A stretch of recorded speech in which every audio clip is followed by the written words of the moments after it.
ಶ್ರೀ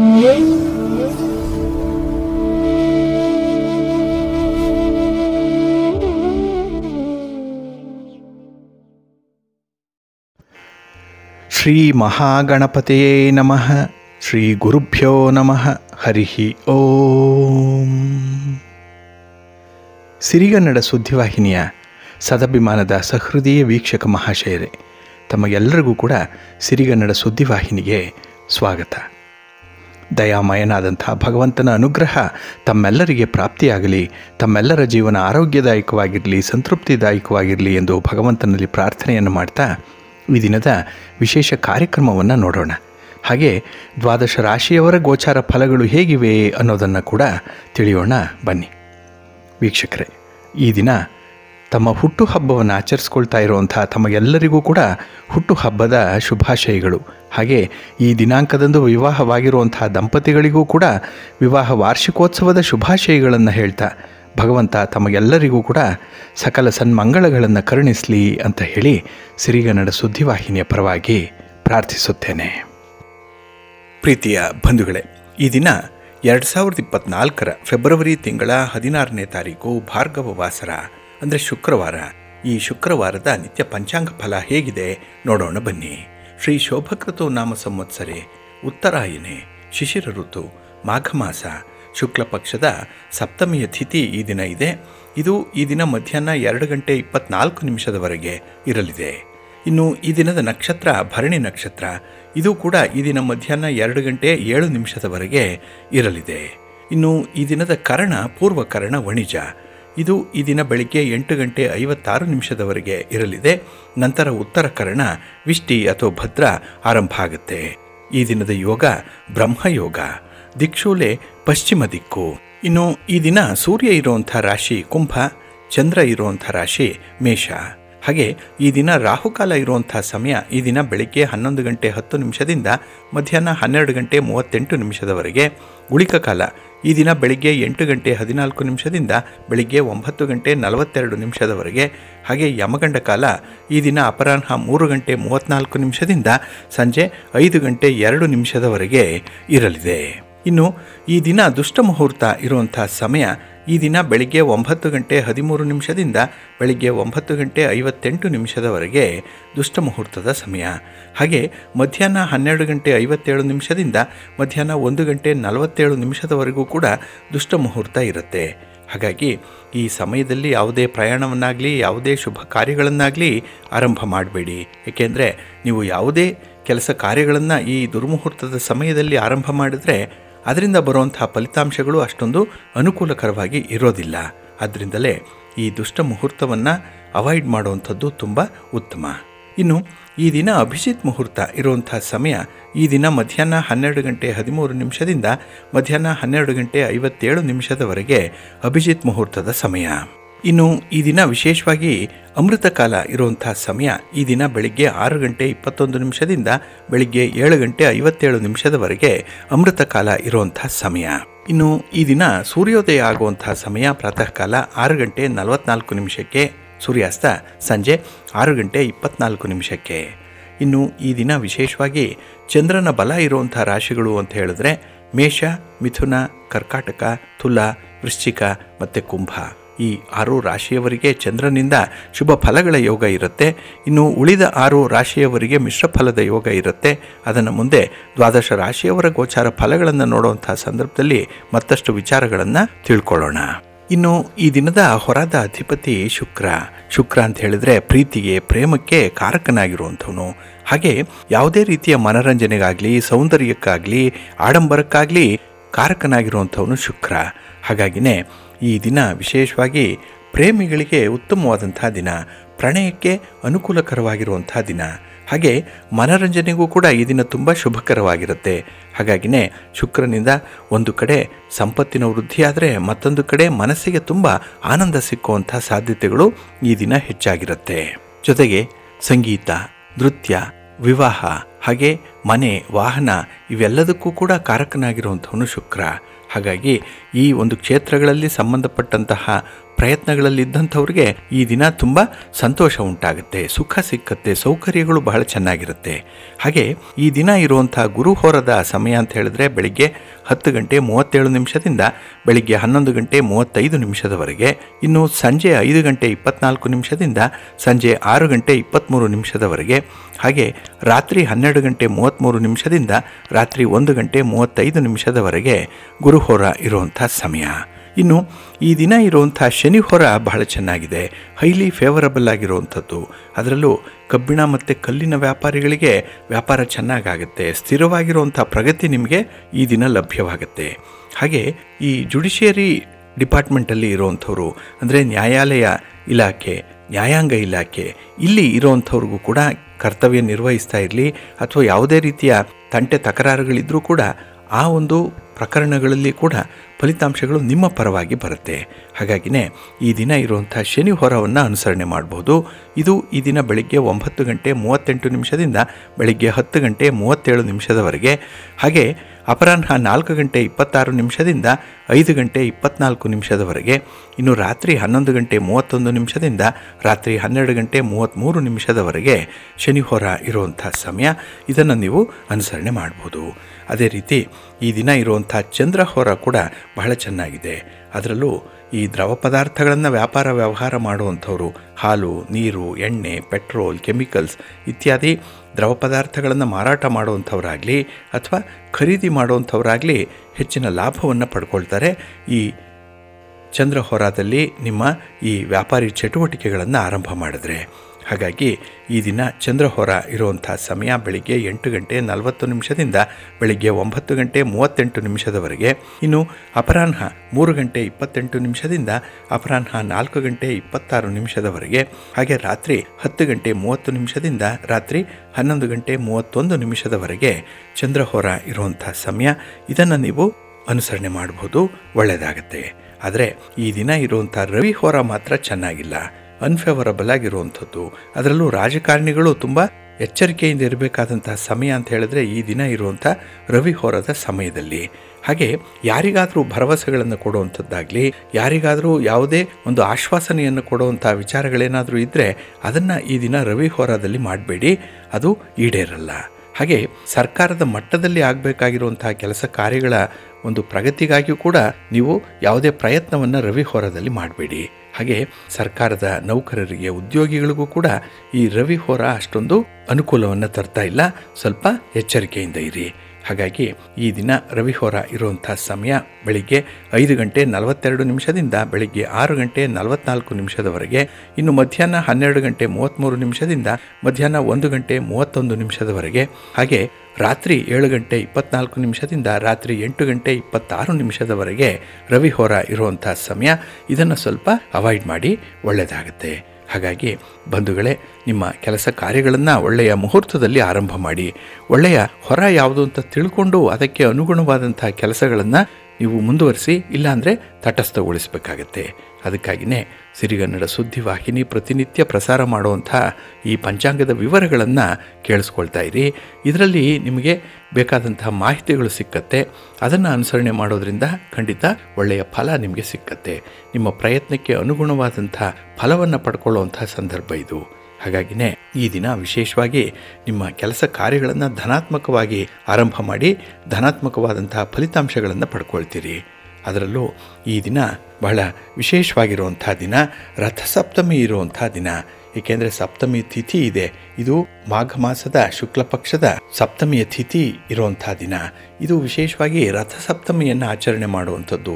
ಇದರ ಮಹತ್ವ ತುಂಬ ಇದೆ. ಹೇಗೆ ಆಚರಣೆ ಮಾಡಬೇಕು ಅನ್ನುವಂಥ ವಿಚಾರಗಳನ್ನು ಕೂಡ ನಾವು ಮುಂದೆ ತಿಳ್ಕೊಳ್ಳೋಣ. ಹಾಗೆ ಈ ದಿನ ಸಪ್ತಮಿಯ ತಿಥಿ ಮಧ್ಯಾಹ್ನ 2:24 ಇರುತ್ತೆ. ನಂತರ ಅಷ್ಟಮಿಯ ತಿಥಿ ಆರಂಭ ಆಗುತ್ತೆ. ಹಾಗಾಗಿನೇ ಈ ದಿನ ರಥಸಪ್ತಮಿಯ ಜೊತೆಗೆ ಭೀಷ್ಮ ಅಷ್ಟಮಿಯನ್ನು ಆಚರಣೆ ಮಾಡುವಂಥದ್ದು ಇದೆ. ಹಾಗಾಗಿ ಭೀಷ್ಮ ತರ್ಪಣವನ್ನು ಕೊಡುವಂಥ ಒಂದು ವಿಶೇಷ ದಿನ ಕೂಡ. ಏಕೆ ಅಂತ ಹೇಳಿದ್ರೆ ಇದು ರವಿಗೆ ಸಂಬಂಧಪಟ್ಟಂತಹ ದಿನ. ಹಾಗಾಗಿ ದಕ್ಷಿಣಾಯನದಿಂದ ಉತ್ತರದ ಕಡೆಗೆ ರವಿಯ ಮಾರ್ಗ ಬದಲಾವಣೆ ಆಗುವಂಥ ಒಂದು ಪರ್ವ ದಿನ. ಹಾಗಾಗಿನೇ ತರ್ಪಣಾದಿಗಳನ್ನು ಕೊಡುವಂಥದ್ದು ಈ ದಿನ ಬಹಳ ಮುಖ್ಯ. ಅದರಲ್ಲೂ ದಕ್ಷಿಣಾಯನದಲ್ಲಿ ಘಾಸಿಗೊಂಡು ಮಲಗಿದ್ದಂತಹ ಭೀಷ್ಮಾಚಾರ್ಯರು ಉತ್ತರಾಯಣ ಬರುವವರೆಗೂ ಕೂಡ ತಮ್ಮ ಪ್ರಾಣವನ್ನು ಧಾರಣೆ ಮಾಡಿಕೊಂಡಿದ್ರು, ಶರಶಯ್ಯೆಯಲ್ಲೇ ಮಲಗಿದ್ರು. ಆ ಸಂದರ್ಭದಲ್ಲೇ ಉತ್ತರಾಯಣದ ಮಾಘ ಮಾಸದ ಶುಕ್ಲ ಪಕ್ಷ ಏನಿದೆ ಅದರ ಸಪ್ತಮಿ ತಿಥಿಯಂದು ಭೀಷ್ಮಾಚಾರ್ಯರಿಗೆ ತರ್ಪಣವನ್ನು ಕೊಡ್ತಾರೆ ಪಾಂಡವಾದಿಗಳು. ಹಾಗಾಗಿನೇ ಬಹಳ ವಿಶೇಷ ದಿನ ಅಂತ ಹೇಳಿದ್ದು ಪರಿಗಣಿಸಲ್ಪಟ್ಟಿರುವಂಥದ್ದು. ಇನ್ನು ಈ ದಿನ ವಿಶೇಷವಾಗಿ ಸೂರ್ಯನಿಗೆ ಸಂಬಂಧಪಟ್ಟಂತಹ ದಿನ. ಇಲ್ಲಿ ಸೂರ್ಯನ ರಥ ಉತ್ತರದ ಕಡೆಗೆ ತಿರುಗಿದ್ದನ್ನು ನಾವು ಸ್ಪಷ್ಟವಾಗಿ ಗೋಚರಿಸೋದರಿಂದ ಇದನ್ನು ರಥಸಪ್ತಮಿ ಅಂತ ಹೇಳಿ ಕರೀತಾರೆ. ಹಾಗೆ ಈ ದಿನ 3 ಬಗೆಯ ಅನುಷ್ಠಾನಕ್ಕೆ ತುಂಬ ಮಹತ್ವ ಇದೆ. ಮೊದಲನೇದು ಅರ್ಕಪತ್ರ ತಿಲ ಪಿಷ್ಟ ಸ್ನಾನ, ಇನ್ನೊಂದು ಸೂರ್ಯಾರಾಧನೆ, ಮೂರನೇದು ಕೂಷ್ಮಾಂಡದಾನ. ಇಲ್ಲಿ ಈ ದಿನ ಅಂದರೆ ರಥಸಪ್ತಮಿಯ ದಿನ ಅರುಣೋದಯದ ಕಾಲದ ಸ್ನಾನ ಬಹಳ ವಿಶೇಷವಾಗಿರುವಂಥದ್ದು, ಪರಮ ಪವಿತ್ರವಾಗಿರುವಂಥದ್ದು. ಹಾಗಾಗಿ ಸೂರ್ಯಗ್ರಹಣ ಸ್ನಾನಕ್ಕೆ ತುಲ್ಯ ಫಲವುಳ್ಳದಂತಹ ಸ್ನಾನ ಇದು. ಹಾಗಾಗಿನೇ ಈ ದಿನ 7 ಎಕ್ಕೆಯ ಎಲೆಯನ್ನು ಅಂದರೆ ಅರ್ಕಪತ್ರಗಳನ್ನು, ಎಳ್ಳಿನ ಪುಡಿಯನ್ನು ತೆಗೆದುಕೊಂಡು ನದಿ ತೀರ ಅಥವಾ ಸರೋವರಕ್ಕೆ ಹೋಗಿ ಅದನ್ನು ತಲೆಯ ಮೇಲೆ ಇಟ್ಟುಕೊಂಡು, ಅಂದರೆ ಎಕ್ಕದ ಎಲೆಗಳನ್ನು ಮತ್ತು ತಿಲಪಿಷ್ಟವನ್ನು ತಲೆಯ ಮೇಲೆ ಇಟ್ಕೊಂಡು ಸವಿತೃ ನಾರಾಯಣನನ್ನು ಸ್ಮರಣೆ ಮಾಡ್ತಾ ಸ್ನಾನವನ್ನು ಮಾಡಬೇಕು. ಮನೆಯಲ್ಲಿ ಸ್ನಾನ ಮಾಡುವಂಥವರು ಕೂಡ ಎಕ್ಕದ ಎಲೆಯನ್ನು, ತಿಲಪಿಷ್ಟಗಳನ್ನು ತಲೆಯ ಮೇಲಿಟ್ಟುಕೊಂಡು 7 ಬಾರಿ ನೀರನ್ನು ಸುರಿದುಕೊಳ್ಬೇಕು. ಹಾಗೆ ತಲೆಯ ಮೇಲೆ, ಭುಜಗಳ ಮೇಲೆ, ಸೊಂಟದ ಮೇಲೆ, ಹಾಗೆ ಮೊಣಕಾಲಿನ ಮೇಲುಗಳಿಗೂ ಕೂಡ ಎಲೆಗಳನ್ನು ಇಟ್ಕೊಂಡು ಸ್ನಾನವನ್ನು ಮಾಡಬೇಕು. ಇಲ್ಲಿ 7 ಎಲೆಗಳಲ್ಲಿ ಒಂದೊಂದೇ ಎಲೆಯನ್ನು ತಲೆಯಲ್ಲಿಟ್ಟು 7 ಬಾರಿ ಮುಳುಗು ಹಾಕಬೇಕು ಅನ್ನುವಂಥ ಒಂದು ಸಂಪ್ರದಾಯ ಕೂಡ ಇದೆ. ಇನ್ನು 7 ಮುಳುಗಿನಿಂದ 7 ಜನ್ಮದ ಪಾಪ ಪರಿಹಾರ ಆಗತ್ತೆ ಅನ್ನುವಂಥ ಒಂದು ವಿಚಾರ ಇದೆ. ಹಾಗಾಗಿನೇ ನದಿಗಳಲ್ಲಿ, ಸರೋವರಗಳಲ್ಲಿ ಸ್ನಾನ ಮಾಡುವಂಥವರು ಒಂದೊಂದೇ ಎಲೆಯನ್ನು ತಲೆಯ ಮೇಲೆ ಇಟ್ಟುಕೊಂಡು ನೀರಿನಲ್ಲಿ ಮುಳುಗಿ ಒಂದು ಜನ್ಮದ ಪಾಪವನ್ನು ಕಳ್ಕೊಳ್ತಾ ಇರಬೇಕು ಅನ್ನುವಂಥ ವಿಚಾರ. ಹಾಗಾಗಿ ಈ ಮಕರ ಮಾಸದ ಸಪ್ತಮಿ ನನ್ನ 7 ಜನ್ಮದ ಪಾಪಗಳನ್ನು ತೊಡೆದು ಹಾಕಲಿ ಅಂತ ಹೇಳಿ ಭಗವಂತನನ್ನು ಪ್ರಾರ್ಥನೆ ಮಾಡ್ತಾ ಸ್ನಾನವನ್ನು ಮಾಡಬೇಕು. ಹಾಗೆ 7 ಲೋಕಗಳಿಂದ ಪೂಜಿತಳಾದಂತಹ ಸಪ್ತಾಶ್ವ ಪ್ರಿಯಳಾದಂತಹ ರಥಸಪ್ತಮಿ ದೇವಿಯೇ ನನ್ನ ಸಪ್ತ ಜನ್ಮ ಕೃತ ಪಾಪಗಳನ್ನು ತ್ವರಿತವಾಗಿ ನಾಶ ಮಾಡು ಅಂತ ಹೇಳಿ ಪ್ರಾರ್ಥನೆಯನ್ನು ಮಾಡ್ತಾ ಸ್ನಾನವನ್ನು ಮಾಡಬೇಕು. ಹಾಗಾಗಿ ಈ ಜನ್ಮದ ಪಾಪ, ಜನ್ಮಾಂತರದ ಪಾಪ, ಮಾನಸ ಪಾಪ, ವಾಚಿಕ ಪಾಪ, ಕಾಯಿಕ ಪಾಪ, ಜ್ಞಾತ ಪಾಪ, ಅಜ್ಞಾತ ಪಾಪ, ಈ ರೀತಿ 7 ಬಗೆಯ ಪಾಪಗಳನ್ನು ಮಕರ ಮಾಸದ ಸಪ್ತಮ್ಯಾಧಿಪತಿಯಾದಂತಹ ಸಪ್ತಾಶ್ವನಾದಂತಹ ಸೂರ್ಯನೇ ನೀನು ಪರಿಹಾರ ಮಾಡು ಅಂತ ಹೇಳಿ ಪ್ರಾರ್ಥನೆ ಮಾಡಿಕೊಳ್ಳುವಂಥ ದಿನ ಇದು.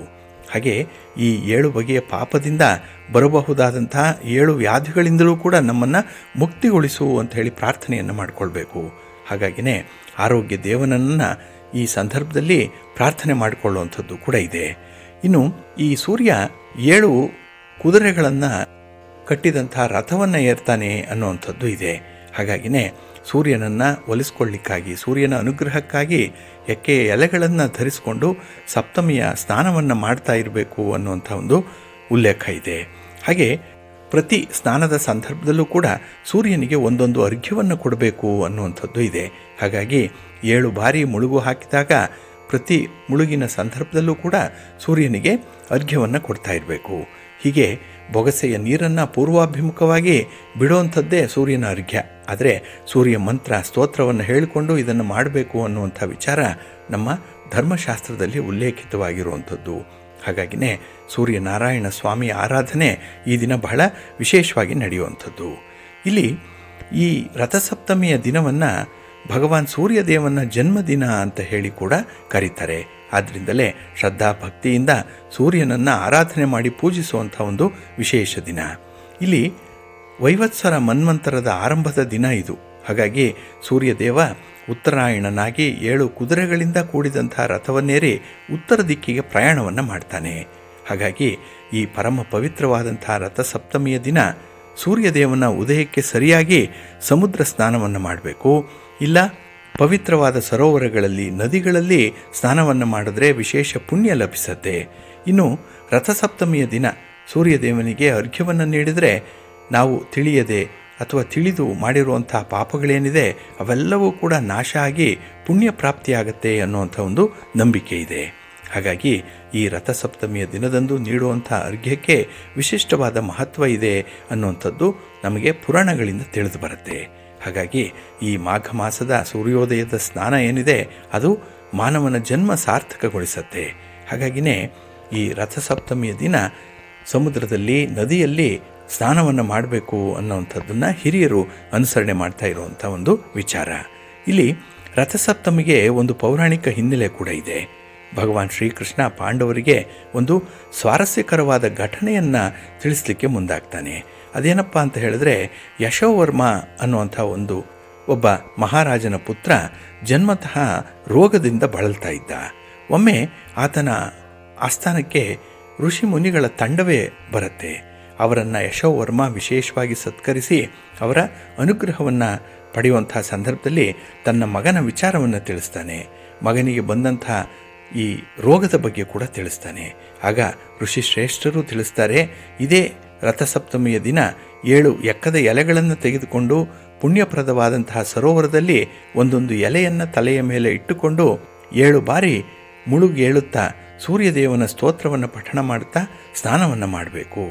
ಆಗ ಈ ಎಕ್ಕದ ಎಲೆಯ ಪ್ರಭಾವದಿಂದ ನಿನ್ನ ಮಗನ ಅನಾರೋಗ್ಯ ನಿವಾರಣೆಯಾಗುತ್ತೆ, ಆರೋಗ್ಯವಂತನಾಗ್ತಾನೆ, ಧೈರ್ಯವಂತನಾಗ್ತಾನೆ, ಹಾಗೆ ಸುರಸುಂದರನಾಗಿ ಈ ನಾಡಿನಲ್ಲಿ ವಿಶೇಷವಾಗಿ ಯುವರಾಜನಾಗಿ ಮಹಾರಾಜನಾಗಿ ನಿನ್ನ ವಂಶವನ್ನು ಬೆಳಗ್ತಾನೆ ಅನ್ನುವಂಥ ಮಾತನ್ನು ಋಷಿವರ್ಯರು ತಿಳಿಸ್ತಾರೆ. ಹಾಗಾಗಿ ಈ ಋಷಿವರ್ಯರ ಆಶೀರ್ವಾದವನ್ನು ಪಡೆದಂತಹ ಯಶೋವರ್ಮ ಅದೇ ರೀತಿ ಈ ರಥಸಪ್ತಮಿಯ ದಿನ ಎಕ್ಕದ ಎಲೆಗಳಿಂದ ಸ್ನಾನವನ್ನು ಮಾಡಲಿಕ್ಕೆ ಮಗನಿಗೆ ತಿಳಿಸ್ತಾನೆ. ಹಾಗಾಗಿ ಋಷಿ ಶ್ರೇಷ್ಠರು ಹೇಳಿದಂತೆ ಎಲ್ಲವೂ ಕೂಡ ನಡೆಯುತ್ತೆ. ಆಗ ಅವನ ಮಗನ ಅನಾರೋಗ್ಯ ನಿವಾರಣೆಯಾಗುತ್ತೆ ನಿಧಾನವಾಗಿ. ಇದನ್ನು ಶ್ರೀಕೃಷ್ಣ ಪಾಂಡವರಿಗೆ ತಿಳಿಸಿರುವುದಾಗಿ ಪುರಾಣಗಳಿಂದ ನಮಗೆ ತಿಳಿದು ಬರುತ್ತೆ. ಹಾಗೆ ಪಾಂಡವರು ವನವಾಸ ಹಾಗೆ ಅಜ್ಞಾತವಾಸಗಳಂತಹ ಕಷ್ಟ ಕಾಲದಲ್ಲಿಯೂ ಕೂಡ ತಪ್ಪದೆ ರಥಸಪ್ತಮಿಯ ವ್ರತವನ್ನು ಕೃಷ್ಣನ ಆಜ್ಞೆಯಂತೆ ಮಾಡ್ತಾ ಇದ್ರು. ಹಾಗಾಗಿ ಭಗವಾನ್ ಸೂರ್ಯದೇವ ಇವರ ಭಕ್ತಿಗೆ ಮೆಚ್ಚಿ ವಿಶಿಷ್ಟವಾದಂತಹ ಅಕ್ಷಯ ಪಾತ್ರೆಯನ್ನು ನೀಡಿದ್ರು ಅನ್ನುವಂಥ ಒಂದು ವಿಚಾರ ಇದೆ. ಇದು ಈ ಅಕ್ಷಯ ಪಾತ್ರೆ ಕೇಳಿದ್ದನ್ನು ಕೊಡುವಂಥ ಪಾತ್ರೆ. ಇದರಿಂದ ಪಾಂಡವರ ಕಷ್ಟಗಳು ನಿವಾರಣೆಯಾಯಿತು ಅನ್ನುವಂಥ ಒಂದು ಉಲ್ಲೇಖ ಮಹಾಭಾರತದಿಂದ ತಿಳಿದು ಬರುತ್ತೆ. ಹಾಗಾಗಿ ಸೂರ್ಯನ ಆರಾಧನೆ ಪಾಂಡವರಿಗೆ ವರದಾನವಾಗಿ ಬಂತು ಅನ್ನುವಂಥದ್ದು. ಇನ್ನು ರಥಸಪ್ತಮಿಯ ದಿನ ಪ್ರತಿಯೊಬ್ಬರೂ ಕೂಡ ಪ್ರಾತಃ ಕಾಲದಲ್ಲೇ ಎದ್ದು ಶುಚಿರ್ಭೂತರಾಗಿ ಪವಿತ್ರವಾದಂತಹ ನದಿ, ಸರೋವರ ಅಥವಾ ಸಮುದ್ರಗಳಲ್ಲಿ ತಲೆಯ ಮೇಲೆ ಎಕ್ಕೆಯ ಎಲೆಗಳನ್ನು ಇಟ್ಟುಕೊಂಡು 7 ಬಾರಿ ಸ್ನಾನವನ್ನು ಮಾಡಿದರೆ ಇಹದಲ್ಲಿ ಸುಖ, ಸಂತೋಷ, ನೆಮ್ಮದಿ, ಪರದಲ್ಲಿ ನಿರಾಯಾಸ, ಮೋಕ್ಷ ಇವು ಲಭ್ಯವಾಗುತ್ತೆ ಅನ್ನುವಂಥ ವಿಚಾರ ಧರ್ಮಶಾಸ್ತ್ರಗಳಲ್ಲಿದೆ. ಹಾಗಾಗಿ ರಥಸಪ್ತಮಿಯ ದಿನ ಸೂರ್ಯ ದೇವಾಲಯಕ್ಕೆ ಹೋಗಿ ದರ್ಶನ ಮಾಡುವಂಥದ್ದು, ಹಾಗೆ ಆದಿತ್ಯ ಹೃದಯ ಸ್ತೋತ್ರವನ್ನು ಹೇಳ್ಕೊಳ್ಳುವಂಥದ್ದು, ಆದಿತ್ಯ ಹೃದಯ ಹೋಮವನ್ನು ಮಾಡುವಂಥದ್ದು, ನವಗ್ರಹ ಹೋಮ ಇತ್ಯಾದಿಯನ್ನು ಮಾಡಿಸಿ ಸೂರ್ಯದೇವರ ಪೂರ್ಣ ಅನುಗ್ರಹಕ್ಕೆ ಪಾತ್ರರಾಗಬಹುದು. ಹಾಗಾಗಿ ಬಂದಿರುವಂಥ ಯಾವುದೇ ರೀತಿಯ ಕಾಯಿಲೆ ಆಗಲಿ, ದೋಷಾರೋಪಣೆಗಳಾಗಲಿ ನಿವಾರಣೆಯಾಗುತ್ತೆ. ಇನ್ನು ಸರ್ಕಾರದ ಮಟ್ಟದಲ್ಲಿ ಆಗಬೇಕಾಗಿರುವಂತಹ ಕೆಲಸ ಕಾರ್ಯಗಳಾಗಲಿ ಅಥವಾ ಸರ್ಕಾರಿ ಅಧಿಕಾರಿಗಳು ನಿಮ್ಮ ಅಧಿಕಾರ ಚಲಾವಣೆಯ ಸಂದರ್ಭದಲ್ಲಾಗಲಿ ವಿಶೇಷವಾದಂತಹ ವಿವೇಚನೆಯನ್ನು ಕೊಡುವಂಥವನು ಸೂರ್ಯ. ಹಾಗಾಗಿ ಈ ರಥಸಪ್ತಮಿಯ ದಿನ ಸೂರ್ಯದೇವನ ಸ್ತೋತ್ರವನ್ನು ಹೇಳಿಕೊಂಡು ಸ್ನಾನವನ್ನು ಮಾಡಬೇಕು. ಹಾಗೆ ಈ ರಥಸಪ್ತಮಿಯ ದಿನ ಸೂರ್ಯ ದೇವಾಲಯಕ್ಕೆ ಹೋಗುವಂಥದ್ದು, ಪರಿಶುದ್ಧ ಮನಸ್ಸಿನಿಂದ ಸೂರ್ಯನಾರಾಯಣ ಸ್ವಾಮಿಯ ದರ್ಶನ ಮಾಡುವಂಥದ್ದು ಬಹಳ ಮುಖ್ಯ. ಹಾಗೆ ಈ ದಿನದಲ್ಲಿ ಗೋಧಿಯನ್ನು ಮತ್ತು ಎಳ್ಳನ್ನು ದಾನ ಮಾಡಿದ್ರೆ ಬಹಳ ಬೇಗ ಸೂರ್ಯ ದೇವರ ಅನುಗ್ರಹವನ್ನು ಪಡ್ಕೊಳ್ಬೋದು ಅನ್ನುವಂಥದ್ದು ಇದೆ. ಹಾಗಾಗಿ ಸರ್ವರು ಕೂಡ ರಥಸಪ್ತಮಿಯ ದಿನದಲ್ಲಿ ಗೋಧಿ ಮತ್ತು ಎಳ್ಳನ್ನು ದಾನ ಮಾಡಬೇಕು ಅನ್ನುವಂಥ ಒಂದು ವಿಚಾರ ಇದೆ. ಹಾಗೆ ಈ ರಥಸಪ್ತಮಿಯನ್ನೇ ಕೆಲವರು ಅಚಲ ಸಪ್ತಮಿ ಅಂತ ಹೇಳಿ ಕರೆಯುವಂಥದ್ದು ಇದೆ. ಅದರಲ್ಲೂ ನಾರದೀಯ ಪುರಾಣ ಈ ಬಗ್ಗೆ ವಿಶೇಷವಾದಂಥ ಮಾಹಿತಿಯನ್ನು ಸಿಕ್ಕತ್ತೆ. ಹಾಗೆ ಬದರಿಯ ಎಲೆಗಳಿಂದ ಸ್ನಾನ ಮಾಡಿದವನಿಗೆ ಬದರಿಯ ಹಣ್ಣಿನಂತೆ ಅಚಲವಾದಂಥ ಲೋಕ ಲಭಿಸೋದ್ರಿಂದ ಇದನ್ನು ಅಚಲ ಸಪ್ತಮಿ ಅಂತ ಹೇಳಿ ಕೂಡ ಕರೆಯುವಂಥದ್ದು ಇದೆ. ಇನ್ನು ಸಪ್ತಮಿ ತಿಥಿಯಂದು ನಾನಾ ದೇವತೆಗಳಿರುವಂಥ ವ್ರತಗಳು ಬಹಳಷ್ಟು ಇದೆ. ಅದರಲ್ಲೂ ಮಂದಾರ ವ್ರತ, ಆರೋಗ್ಯ ಸಪ್ತಮಿ ವ್ರತ, ಸೂರ್ಯ ದೇವತೆಯಾದಂಥ ವಿಜಯ ಸಪ್ತಮಿ ವ್ರತ, ಉಮಾಮಹೇಶ್ವರ ದೇವತೆಗಳಾದಂಥ ಮುಕ್ತಾಭರಣ ಸಪ್ತಮಿ ವ್ರತ ಇವೆಲ್ಲವೂ ಕೂಡ ಸಪ್ತಮಿ ವ್ರತಗಳಲ್ಲಿ ಇರುವಂಥದ್ದು.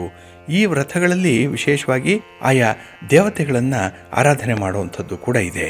ಇನ್ನು ಹಾಗೆ ಈ ರಥಸಪ್ತಮಿಯ ದಿನ ವಿಶೇಷವಾಗಿ ಸೂರ್ಯನ ನಮಸ್ಕಾರ ಮಾಡುವಂಥದ್ದು, ಸೂರ್ಯ ದರ್ಶನ ಮಾಡುವಂಥದ್ದು, ಹಾಗೆ ಸೂರ್ಯ ದೇವಸ್ಥಾನಕ್ಕೆ ಹೋಗಬೇಕು ಅನ್ನುವಂಥ ಒಂದು ವಿಚಾರ ಇದೆ. ಅಲ್ಲಿ ಸೂರ್ಯನಾರಾಯಣ ಸ್ವಾಮಿಯನ್ನು ರಕ್ತ ಪುಷ್ಪಗಳಿಂದ ಅಂದರೆ ಕೆಂಪು ಹೂಗಳಿಂದ ಪೂಜೆ ಮಾಡಬೇಕು. ಗಂಧ ಮಂತ್ರಾಕ್ಷತೆಯಿಂದ ಪೂಜಿಸಬೇಕು. ಈ ಮಂತ್ರಾಕ್ಷತೆ ಕೂಡ ಕೆಂಪು ಬಣ್ಣದ್ದಾಗಿರಬೇಕು. ಇಲ್ಲಿ ಸೂರ್ಯನನ್ನು ತಂಬಿಗೆಯಲ್ಲಿ ಆಕೃಷ್ಣೆಯನ ಮಂತ್ರದಿಂದ ಆವಾಹನೆ ಮಾಡಿ ಪೂಜೆಯನ್ನು ಕೂಡ ಮಾಡುವಂಥವರಿದ್ದಾರೆ. ಇಲ್ಲಿ ಸೂರ್ಯನಾರಾಯಣನಿಗೆ ನೈವೇದ್ಯಾದಿಗಳನ್ನು ಭಕ್ತಿಯಿಂದ ಸಮರ್ಪಣೆ ಮಾಡಿ ಈ ದಿನ ಅನ್ನದಾನವನ್ನು ಮಾಡಬೇಕು ಅನ್ನುವಂಥ ವಿಚಾರ ಇದೆ. ಜೊತೆಗೆ ಇಲ್ಲಿ ಯಾರು ವ್ರತವನ್ನು ಮಾಡ್ತಾರೆ ಅವರು ತೈಲದಿಂದ ತಯಾರು ಮಾಡಿದಂತಹ ಭಕ್ಷ್ಯಗಳನ್ನು ತಿನ್ನಬಾರ್ದು, ಅಂದರೆ ಎಣ್ಣೆಯಿಂದ ಕರಿದ ಪದಾರ್ಥಗಳನ್ನು ತಿನ್ನಬಾರ್ದು ಅನ್ನುವಂಥದ್ದು ಇದೆ. ಇಲ್ಲಿ ಯಾರು ಈ ರಥಸಪ್ತಮಿಯನ್ನು ಆಚರಣೆ ಮಾಡ್ತಾರೋ ಅವರು ಮೌನವಾಗಿ ಇರಬೇಕು, ಹೆಚ್ಚು ಮಾತಾಡಬಾರ್ದು. ಈ ದಿನದಲ್ಲಿ ರಾತ್ರಿಯಲ್ಲಿಯೂ ಕೂಡ ವೇದ ಪಾರಾಂಗತರನ್ನು ಆಹ್ವಾನ ಮಾಡಿ ಅರುಣ ಪ್ರಶ್ನೆ, ಸೂರ್ಯಾಥರ್ವವನ್ನು ಪಾರಾಯಣವನ್ನು ಮಾಡಿಸಿ ಯಥೇಚ್ಛವಾಗಿ ಫಲ ತಾಂಬೂಲಾದಿಗಳನ್ನು ಕೊಡಬೇಕು ಅನ್ನುವಂಥದ್ದು ಇದೆ. ಇನ್ನು ಈ ದಿನ ಅಂದರೆ ವ್ರತ ಮಾಡುವಂಥವರು ನಿರಾಹಾರಿಯಾಗಿರಬೇಕು, ಅಂದರೆ ಉಪವಾಸವನ್ನು ಮಾಡಬೇಕು. ಇನ್ನು ಅಷ್ಟಮಿಯ ದಿನ ಪಾರಣೆಯನ್ನು ಮಾಡಬೇಕು ಅನ್ನುವಂಥದ್ದು ಇದೆ. ಇನ್ನು ಸಪ್ತಮಿಯ ದಿನ ಬೆಳ್ಳಿಯ ರಥವನ್ನು ಮಾಡಿಸಿ ಸೂರ್ಯನಾರಾಯಣನ ಪ್ರತಿಮೆಯನ್ನು ಇಟ್ಟು ಆವಾಹನಾದಿ ಷೋಡಶೋಪಚಾರ ಪೂಜೆಯನ್ನು ಮಾಡಬೇಕು. ಪುನಃ ಮಧ್ಯಾಹ್ನದಲ್ಲಿ ಸ್ನಾನ ಮಾಡಿ ಸೌರ ಸೂಕ್ತವನ್ನು ಪಠಣ ಮಾಡ್ತಾ ಮನೆಗೆ ಬರಬೇಕು. ಕುಂಕುಮ, ಪುಷ್ಪ, ರಕ್ತ ವಸ್ತ್ರಗಳಿಂದ ಸೂರ್ಯನನ್ನು ಪೂಜೆ ಮಾಡಿ ಮಾರನೆಯ ದಿನ ಬೆಳಗ್ಗೆ ಪುನಃ ನೈವೇದ್ಯ ಫಲಪುಷ್ಪಗಳಿಂದ ಸೂರ್ಯನನ್ನು ಪೂಜೆ ಮಾಡಬೇಕು. ಹಾಗೆ ರಥವನ್ನು ದಕ್ಷಿಣ ಪೂರ್ವಕವಾಗಿ ದಾನ ಮಾಡಬೇಕು ಅನ್ನುವಂಥದ್ದು ಇದೆ. ಇಲ್ಲ ಅಂತ ಹೇಳಿದ್ರೆ ಕೆಂಪು ವಸ್ತ್ರವನ್ನು ದಾನ ಮಾಡ್ಬೋದು, ಕೆಂಪು ಮಕುಟವನ್ನು ದಾನ ಮಾಡಬಹುದು. ಅಂದರೆ ದೇವರ ಪೂಜೆಗೆ ಮಕುಟವನ್ನು ಬಳಸುವಂಥದ್ದಿದೆ, ಇದನ್ನು ಕೂಡ ಈ ದಿನ ದಾನ ಮಾಡ್ಬೋದು. ಹಾಗೆ ಯಾರು ಸೂರ್ಯ ರಥವನ್ನು ತಯಾರು ಮಾಡಿ ಪೂಜೆ ಮಾಡಲಿಕ್ಕೆ ಸಾಧ್ಯ ಇಲ್ವೋ ಅಂಥವರು ಸೂರ್ಯನ ರಥವನ್ನು ಬರೆಸಿ ಅದನ್ನೇ ಆವಾಹನೆ ಮಾಡಿ ಪೂಜೆ ಮಾಡ್ಬೋದು. ಕೆಲವರು ರಥಸಪ್ತಮಿಯ ದಿನ ಸುವರ್ಣ ರಥವನ್ನು ದಾನ ಮಾಡ್ತಾರೆ. ಈ ವ್ರತವನ್ನು ಹೇಗೆ ಮಾಡಬೇಕು ಅನ್ನುವಂಥ ವಿಚಾರವನ್ನು ಶ್ರೀಕೃಷ್ಣ ಪರಮಾತ್ಮ ಧರ್ಮರಾಜನಿಗೆ ವಿವರಿಸಿ ಹೇಳಿ ಅಲ್ಲಿ ಚಕ್ರವರ್ತಿತ್ವವನ್ನು ದೊರಕಿಸಿಕೊಟ್ಟನು ಅನ್ನುವಂಥ ಒಂದು ವಿಚಾರ ಇದೆ. ಆದ್ದರಿಂದಲೇ ಈ ರಥಸಪ್ತಮಿ ಬಯಸಿದ ಇಷ್ಟಾರ್ಥವನ್ನು ನೆರವೇರಿಸುತ್ತೆ ಅನ್ನುವಂಥ ಒಂದು ನಂಬಿಕೆ ಕೂಡ ಇದೆ. ಇನ್ನು ಈ ಅಚಲ ಸಪ್ತಮಿ ಅಂತ ಏನು ಕರೀತಾರೆ, ಈ ದಿನ ಸ್ತ್ರೀಯರು ವಿಶೇಷವಾಗಿ ಆರಾಧನೆ ಮಾಡಿದ್ರೆ ಸೂರ್ಯನಾರಾಯಣನನ್ನು ಅವರು ಸುರೂಪಿಗಳಾಗಿರ್ತಾರೆ, ಹಾಗೆ ಪುತ್ರವತಿಯರಾಗ್ತಾರೆ ಅನ್ನುವಂಥ ಒಂದು ಉಲ್ಲೇಖ ಇದೆ. ಹಾಗಾಗಿನೇ ವಸಿಷ್ಠ ಮಹಾಮುನಿಗಳು ಇಂದುಮತಿ ಅನ್ನುವಂಥ ವೇಶ್ಯೆಗೆ ಮಾಘ ಶೀತ ಸಪ್ತಮಿ ದಿನದಂದು ಸ್ನಾನವನ್ನು ಮಾಡೋದರಿಂದ ರೂಪ ಸೌಭಾಗ್ಯಕಾರಕವಾದಂತಹ ಸಮಸ್ತ ಇಷ್ಟಾರ್ಥಗಳನ್ನು ಕೊಡುವಂಥ ಅಚಲ ಸಪ್ತಮಿ ವ್ರತವನ್ನು ಮಾಡಲಿಕ್ಕೆ ಉಪದೇಶವನ್ನು ಮಾಡಿದ್ರು ಅನ್ನುವಂಥ ಒಂದು ಉಲ್ಲೇಖ ಕೂಡ ಇದೆ. ಇದೆಲ್ಲವೂ ಕೂಡ ಪುರಾಣದಲ್ಲಿ ಇರುವಂಥದ್ದು. ಹಾಗಾಗಿ ಈ ವ್ರತವನ್ನು ಸ್ತ್ರೀಯರು ವಿಶೇಷವಾಗಿ ಆಚರಣೆ ಮಾಡಿದ್ರೆ ಅವರಿಗೆ ಇಷ್ಟಾರ್ಥಗಳು ಫಲಪ್ರದವಾಗುತ್ತೆ ಅನ್ನುವಂಥ ಒಂದು ಉಲ್ಲೇಖ ಇದೆ. ಅದರಿಂದಲೇ ಭಕ್ತಿಯಿಂದ ಈ ದಿನ ಸೂರ್ಯನಾರಾಯಣ ಸ್ವಾಮಿಯನ್ನು ಆರಾಧನೆ ಮಾಡಬೇಕು. ಇನ್ನು ಈ ರಥಸಪ್ತಮಿಯನ್ನೇ ಕೆಲವರು ಪುತ್ರ ಸಪ್ತಮಿ ವ್ರತ ಅಂತ ಹೇಳಿ ಆಚರಣೆ ಮಾಡುವಂಥದ್ದು ಇದೆ. ಅಂದರೆ ಈ ದಿನ ಆದಿತ್ಯ ಪುರಾಣದಲ್ಲಿ ಹೇಳಿರುವಂತೆ ಯಾರು ರಥಸಪ್ತಮಿಯ ದಿನ ಉಪವಾಸ ಇದ್ದು ಭಕ್ತಿಗಳಿಂದ ಸೂರ್ಯನನ್ನು ಪೂಜೆ ಮಾಡ್ತಾರೋ, ಹಾಗೆ ನಿಷ್ಠೆಯಿಂದ ಸೂರ್ಯ ಮಂತ್ರವನ್ನು ಪಠಣ ಮಾಡ್ತಾರೋ ಅಂಥವರ ಮನೆಯಲ್ಲಿ ಸೂರ್ಯನೇ ಪುತ್ರನಾಗಿ ಜನಿಸ್ತಾನೆ ಅನ್ನುವಂಥ ಒಂದು ವಿಚಾರ ಇದೆ. ಇದು ಸ್ವಯಂ ಸೂರ್ಯನೇ ಹೇಳಿಕೊಂಡಿರುವಂಥ ವಿಚಾರ ಅಂತ ಹೇಳಿ ಆದಿತ್ಯ ಪುರಾಣದಲ್ಲಿ ತಿಳಿಸುತ್ತೆ. ಇನ್ನು ಯಾರು ಪುತ್ರ ಸಂತಾನ ಇಲ್ಲದೆ ದುಃಖ ಪಡ್ತಾ ಇರ್ತಾರೆ ಅವರು ಈ ಮಾಘ ಮಾಸದ ಸಪ್ತಮಿಯ ದಿನ ಆರಂಭ ಮಾಡಿ ಇನ್ನು ಕೃಷ್ಣ ಪಕ್ಷದ ಸಪ್ತಮಿಯಂದು ಸ್ನಾನಾದಿಗಳನ್ನು ಮಾಡ್ತಾ ಭಾಸ್ಕರ ಪೂಜೆಯನ್ನು 1 ವರ್ಷ ಪರ್ಯಂತವಾಗಿ ಮಾಡ್ತಾರೋ ಅವರಿಗೆ ಖಂಡಿತ ಪುತ್ರ ಸಂತಾನವಾಗುತ್ತೆ ಅನ್ನುವಂಥ ಒಂದು ವಿಚಾರ ಕೂಡ ಇದೆ. ಹಾಗಾಗಿನೇ ರಥ ಸಪ್ತಮಿಯ ದಿನ ವಿಶೇಷವಾಗಿ ಈ ವ್ರತದ ಸಂಕಲ್ಪವನ್ನು ಮಾಡಿಕೊಳ್ಬೇಕು. ಇನ್ನು ರಥಸಪ್ತಮಿಯ ದಿನ ತನ್ನನ್ನು ಪೀಡಿಸ್ತಾ ಇದ್ದಂತಹ ಮಂದೇಹ ನಾಮಕನಾದಂತಹ ಅಸುರನನ್ನು ಸಂಹಾರ ಮಾಡಲಿಕ್ಕೆ ಸೂರ್ಯ ರಥವನ್ನು ಏರಿದ್ದ ದಿನ ಇದು ಅಂತ ಹೇಳಿ ಕರೀತಾರೆ. ಆದ್ದರಿಂದಲೇ ಇದನ್ನು ರಥಸಪ್ತಮಿ ಅಂತ ಹೇಳಿ ಕರೆಯುವಂಥದ್ದು ಕೂಡ ಇದೆ. ಹಾಗೆ ಈ ರಥಸಪ್ತಮಿಯ ರಥ ಹೇಗಿರುತ್ತೆ ಅಂತ ಹೇಳಿದ್ರೆ ಇದು 1 ಚಕ್ರ ಉಳ್ಳದ್ದಂಥ ರಥ, 7 ಕುದುರೆಗಳಿದೆ. ಅರುಣ ಇದಕ್ಕೆ ಸಾರಥಿ. ಇನ್ನು ವೇದಮಯವಾದಂತಹ ದಿವ್ಯವಾದಂಥ ರಥವನ್ನು ಸೂರ್ಯನು ಏರಿ ಉತ್ತರ ದಿಕ್ಕಿಗೆ ಪ್ರಯಾಣವನ್ನು ಮಾಡ್ತಾನೆ ಅನ್ನುವಂಥ ಒಂದು ಉಲ್ಲೇಖ ಇದೆ. ಹಾಗಾಗಿನೇ ಈ ರಥಸಪ್ತಮಿ ಬಹಳ ಮಹತ್ವದ ದಿನ. ಜೊತೆಗೆ ಇಲ್ಲಿ ಶಿವನಿಗೂ ಕೂಡ ಈ ರಥಸಪ್ತಮಿಯ ನಂಟಿದೆ. ಏನಂತ ಹೇಳಿದ್ರೆ ಈ ರಥಸಪ್ತಮಿಯ ದಿನದಂದೇ ತ್ರಿಪುರಾಸುರನನ್ನು ಸಂಹಾರ ಮಾಡಲಿಕ್ಕೆ ರುದ್ರದೇವರು ಹೊರಡ್ತಾರೆ. ಆ ಸಂದರ್ಭದಲ್ಲೇ ವಿಶ್ವಕರ್ಮ ಒಂದು ರಥವನ್ನು ರುದ್ರದೇವರಿಗೆ ಸಿದ್ಧ ಮಾಡಿಕೊಡ್ತಾರೆ. ಹಾಗಾಗಿ ಆ ರಥವನ್ನು ಸಿದ್ಧ ಮಾಡಿ ರುದ್ರದೇವರಿಗೆ ಒಪ್ಪಿಸಿದಂತಹ ದಿನ ರಥಸಪ್ತಮಿ ಅಂತ ಹೇಳಿ ಕೂಡ ಕರೆಯುವಂಥದ್ದಿದೆ. ಹಾಗಾಗಿ ಈ ರಥಸಪ್ತಮಿಯ ದಿನದಂದು ಸೂರ್ಯೋದಯದಿಂದ ಪ್ರಾರಂಭ ಮಾಡಿ 7:30 ಘಳಿಗೆಗಳ ಒಳಗೆ ಸ್ನಾನವನ್ನು ಮಾಡಬೇಕು, ದಾನವನ್ನು ಮಾಡಬೇಕು, ಸೂರ್ಯ ರಥವನ್ನು ಬರೆದು ಆದಿತ್ಯನನ್ನು ಪೂಜೆ ಮಾಡಬೇಕು ಅನ್ನುವಂಥದ್ದು ಇದೆ.